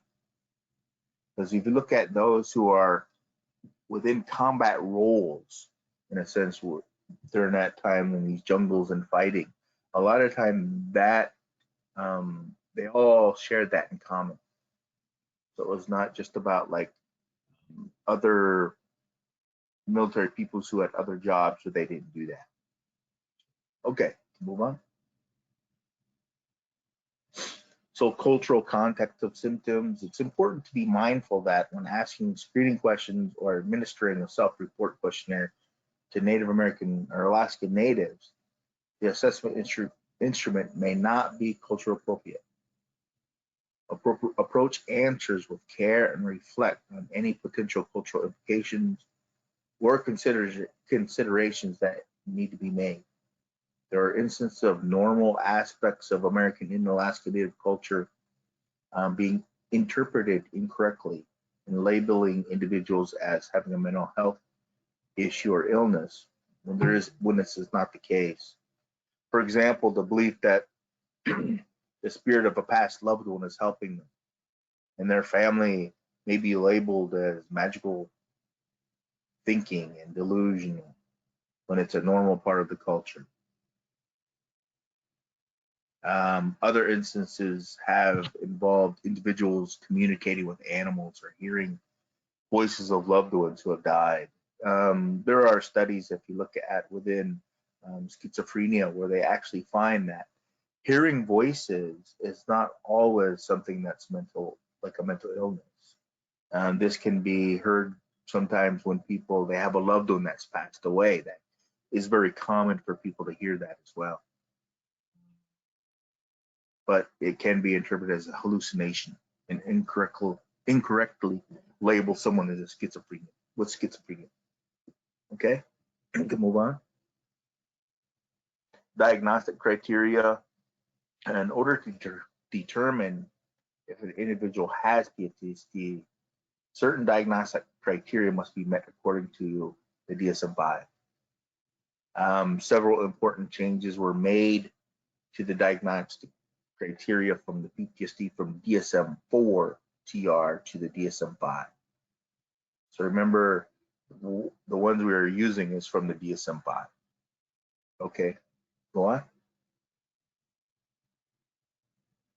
Okay, so with this, exposure to actual or threatened death, serious injury, or sexual violence. Now, these need to be one or more. They can either be directly experienced, witnessed in person, learned that the events occurred to a close family member, a close friend, experienced and repeated or extreme exposure to adverse details of the traumatic events, like first responders, police officers, things like that.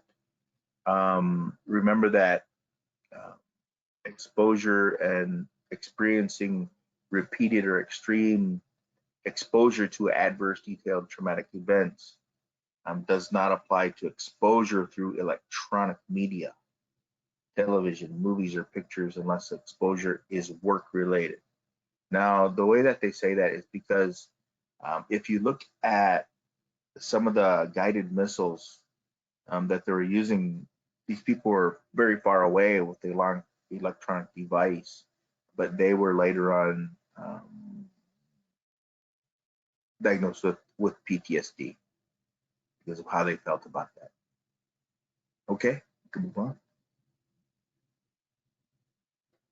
So DSM-5, B is a presence of one or more of the following intrusions.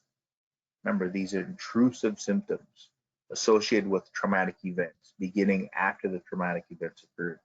So the recurrent, involuntary, and intrusive distressing memories, recurring distressing dreams in which the content of the dream and or effects of the dreams are related to the event, dissociative reactions like flashbacks in which the individual feels or acts as if the traumatic events were occurring at that time, intense or prolonged psychological distress at exposure of internal cues that symbolize or resemble an aspect of the traumatic event, marked by psychological reactions to internal or external cues that symbolize or resemble an aspect of the traumatic event. Okay, move on. So C is persistent or avoidance of stimuli associated with traumatic events. These need to be as evidenced by one or both of the following. Either avoidance of or efforts to avoid distressing memories, thoughts, or feelings about this, or avoidance or efforts to avoid external reminders such as people, places, conversation, objects that arouse distressing memories. Okay, move forward. So D is a negative alterations in cognition and or mood associated with the traumatic events, beginning with the worsening of the traumatic events. These need to be by at least two or more of the following. So inability to remember an important aspect of the traumatic events, persistent and exaggerated negative beliefs, persistent distorted cognitions, persistent negative emotional states, markedly diminished interest or participate in significant activities like our pleasure, feeling of detachment or estranged from others, persistent inability to experience positive emotion. Okay, can move forward. Okay, E is marked alterations in arousal and reactivity associated with traumatic events. These would need to be by two or more of the following. Either irritable behavior and angry outbursts with little or no provocation, typically expressed as verbal or physical aggression towards other people or objects, recklessness, destructive behavior, hypervigilance, exaggerated startle response, problems with concentration, and sleep disturbance. Now, hypervigilance, you can see that. I mean, a lot of times these people are just really moving around. So you'll see people with PTSD or those soldiers coming out, they may sit in a corner against the wall or something like that so they can see everybody's movements. Okay, move forward. F is duration of the disturbance. Now that includes B, C, D, and E. And it's at least 1 month. The disturbance causes clinically significant distress or impairment in social, occupational, and or important areas of functioning. The disturbance is not attributable to physiological effects of a substance. So it can't be under any under the influence of any kind of drug or medication. Okay, move forward. Okay, so for the DSM-5 diagnostic criteria for PTSD, you also need to specify whether it's with dissociative symptoms. The individual's symptoms meet the criteria for post-traumatic stress disorder, and in addition, response to the stressor, the individual experienced persistent or recurrent symptoms of either of the following: either depersonalization or derealization. So depersonalization is persistent and recurrent experiences of feeling detached from the person. Derealization is persistent or recurrent experiences of unreality of the surroundings. So those are like when they're kind of like having flashbacks in a sense where they're seeing all this stuff going on. It's not. Due to this subtype, the dissociative symptoms must not be attributable, again, to either physiologic effects of a substance or intoxication. Okay, to move forward. Okay, so when PTSD is diagnosed, possible treatment approaches is discussed in this section. Okay, to move forward. Okay, the strengths model. Now, it's very important. It's like when you're working with Native Americans to identify their strengths, utilize those strengths within their treatment and their recovery treatment plan and stuff like that. Whether they might be able to go see a medicine people or a healer, be able to go to different gatherings of, either ceremonies, sweats. A lot of times that's very used quite a bit for PTSD with veterans, powwows and things like that. Also recognize the support systems that are going around also that they have, like they might have people within their family that can help them, relatives, but build the resilience and strength that can help them as well. I mean, I really stress the importance of working through emotions, negative kind of thoughts, feelings, and emotions, because that's something we're not always taught in life. A lot of times when we have problems at school or with bullies or anything like that, we go to our parents, and they say, it'll end, or just don't worry about it, ignore them, or something like that. I mean, they don't always tell us exactly how to deal with it internally. And those are things that we really need to be able to kind of focus on in our lives in many different areas. Okay, can move forward. So treatment of PTSD, when approaching treatment of PTSD, is important to consider not only the evidence base available, but also the client's or patient's ethnicity, their cultural background. Evidence-based treatments are those that have been shown to be effective in treatment. Is particularly relevant to treating American Indians, Alaska Native, due to scarcity of research that evaluates culturally based treatments. So if you look at a lot of evidence-based treatments, they were based upon areas that weren't always included Native Americans or Alaska Natives.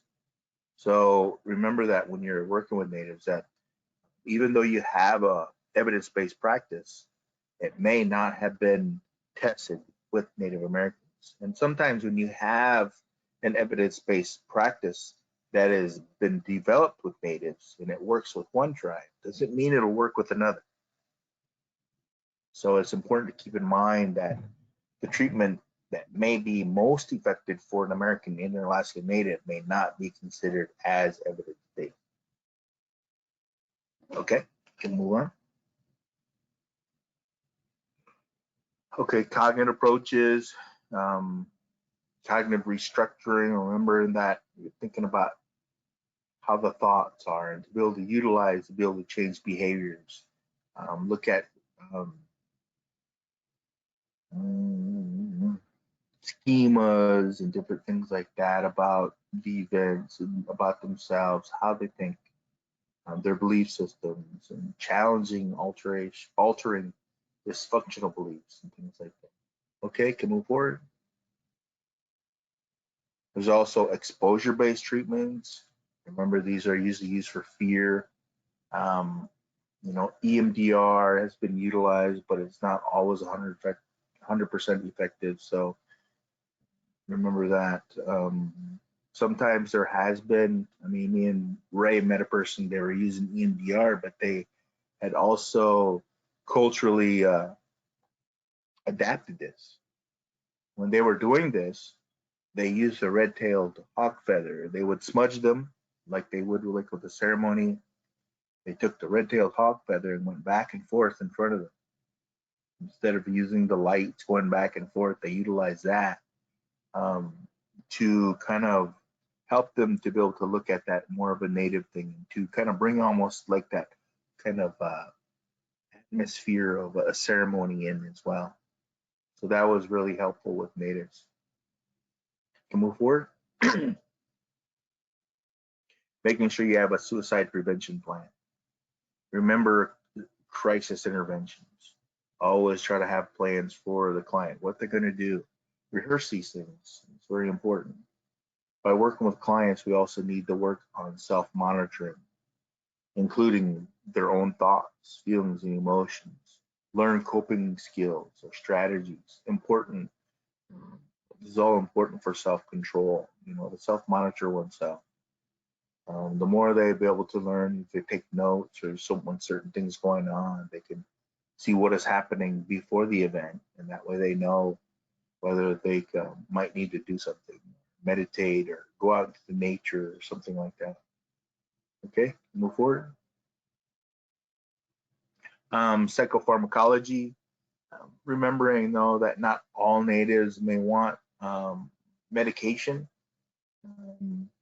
but I do believe that it is something that can be utilized. They could definitely probably be used together with the native medicines or native ceremonies as well. Sometimes it's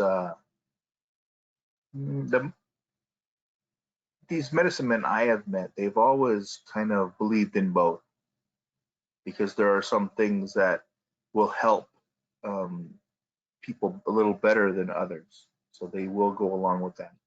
It's up to the doctor whether the person is getting better to lower that medication or not. It's what these medicine men have always told me. It's not our job to be able to do that. We work on our part. They will work on theirs. Okay, can move forward. So complementary and alternative medications, such as acupuncture, relaxation, meditation. I definitely began to really believe in the meditation part, is because when I was going through this, I went through the medicine people, and the second medicine man I met, I worked with him the most after that for many years, still in contact with him. But one day it come to me, he goes, I was talking to spirits last night, and they told me you need to learn to meditate. I said, meditate? It's like, isn't that like some other kind of practice? Did we used to meditate? And he goes, well, you have to look at it a little bit differently. It's because when we go out to fast, in a sense, you're up in nature, you're sitting there, you're trying to connect with Mother Earth, the nature, everything. That is a type of meditation. You're listening to things all around you and becoming, in a sense, like one with in a sense, the creation. And to be able to let some things go and to find that peace within yourself. So I began to do that each time I had difficulty, and it began to really help me. So every time that I came across problems, I always went to that first. It's easy help. Okay, can move forward. So inclusion of family and community. Remember that it's very good to be able to use a companion family and community there, especially if they're very supportive. To move forward. So it's important to be mindful. American Indian Alaska Natives come from a culture that is collective, not an individualist. Now, a lot of times what Ray was talking about before is the community was kind of working together. And it's very important that we're all kind of helping one another. And there are medicine people, people that can help with that. But we also remember with working with natives, we're also looking at a family system that is very different from what is termed a nuclear family today. A nuclear family is those mother, father, children. With other kind of cultures and with the native culture, you might have grandparents, parents, children, and grandchildren living in one home. That's kind of like goes back for very long because they take care of one another. When treating an American Indian Alaska Native, it's important to include the family. They need to know what's going on as well. They can be helpful and watch this person to help them through that as well because they might have skills and stuff that can help them.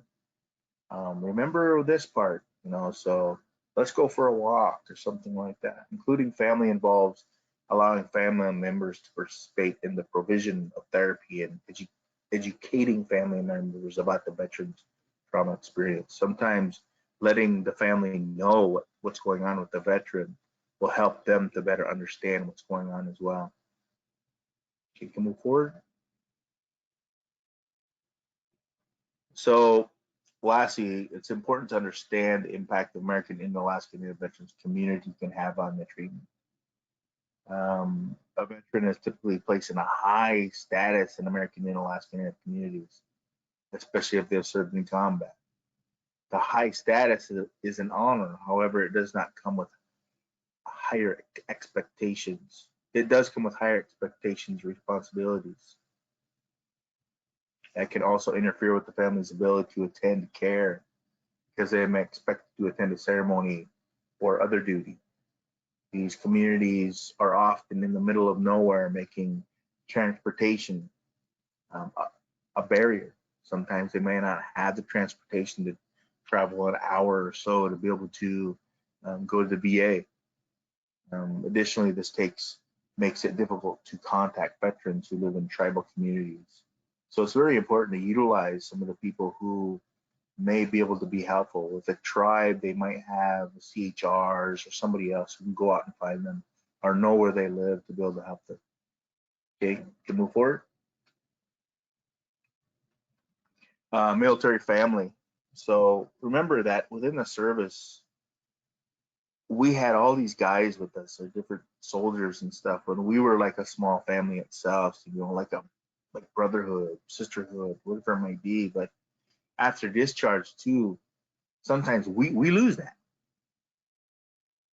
You go back home, it's very different, seems very chaotic, disordered.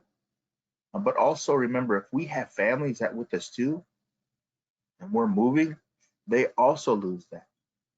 They've lost all these support systems that the military has for families, and they're moving from a military community. Maybe they've been to different families and different communities like that, but when they go home, it's all changed. Some of these kids may have never lived there before. They're going back home. The spouse is having to do things all over again. They may have been able to spend time with each other, with other soldiers and stuff like that. With other spouses of soldiers, so that they had that support system. So they also lose that as well. Okay, move forward. So peer support, allowing other veterans to assist can help.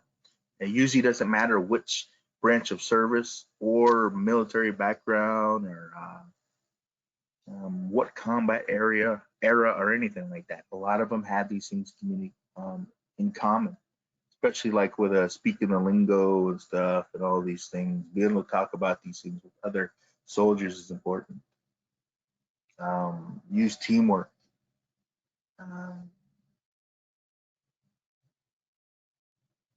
Okay, can move forward. So esprit de corps, allowing veterans to re-involve themselves in military-like practices. I've always thought that they should build like a little barrack system that they can go to first and integrate in home. It's very close to home. That'd be very nice if tribes did that. That way they could go back and forth and have that in mind, or whether they go camping or flying helicopters or go rappelling, things like that. Also within the military, there was camaraderie. We had our friends and people, buddies. So a lot of times they're not there anymore. But if they can keep in contact, that also helps. Okay, go forward. So remember the tribes as a resource. Sometimes they have information that can help us. We have many people within the tribe, healers, spiritual peoples, and things that can help in their healing. And to build a spiritual toolkit. Maybe they need a smudge, or maybe they have a kit where they can smudge or something like that. So with that, I guess we'll finish with that.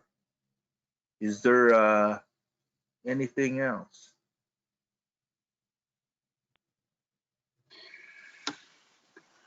Hello, this is Jordan Martinson with TLPI. I do not see any additional questions that have not been answered already. I'll finish with a few housekeeping notes to give participants an opportunity to send on any additional questions that they may have in the meantime. But once again, this is Jordan Martinson. I'm a program specialist with TLPI. And as a reminder to attendees, slides, related materials, and a recording of today's workshop will be posted at wellnesscourts.org. Thank you all again for attending today's workshop, and a special thank you to Sean Bear and Ray Daw from the Native American Addiction Technology Transfer Center for sharing your expertise today. We would welcome all attendees to join us for our next session, Mitigating Trauma in the Courthouse, which is the next session scheduled at 10 a.m. Pacific time tomorrow, to be presented by the Honorable Kim McGinnis, a dual PhD and JD holder. Now, if any of you are interested in additional veterans-related wellness court webinars, workshops, or resources, or additional training, feel free to contact us at wellness@tlpi.org or visit wellnesscourts.org. So thank you all again, and have a great day. And I'm just going to once more just check over the questions to see if anything is unanswered, and open it back up to Ray and Sean if they have any additional housekeeping matters. Okay. This is Ray. What I'll do is when you get the PowerPoint, which is in PDF, and you go to the end of the slides, it'll have module 4 on traditional healing and module 5, which is helping heal healers. You'll see those slides also.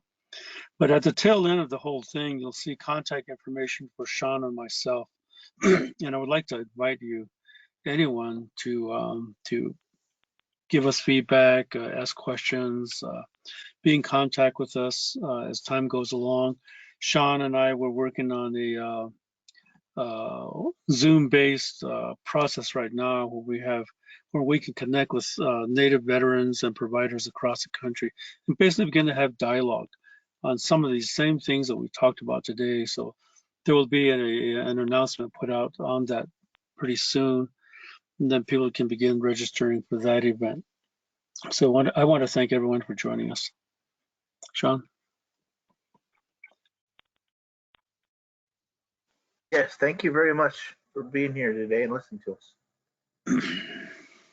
Great. And with that, then, we will be ending the workshop. And thank you everybody again for joining us today. Mm-hmm.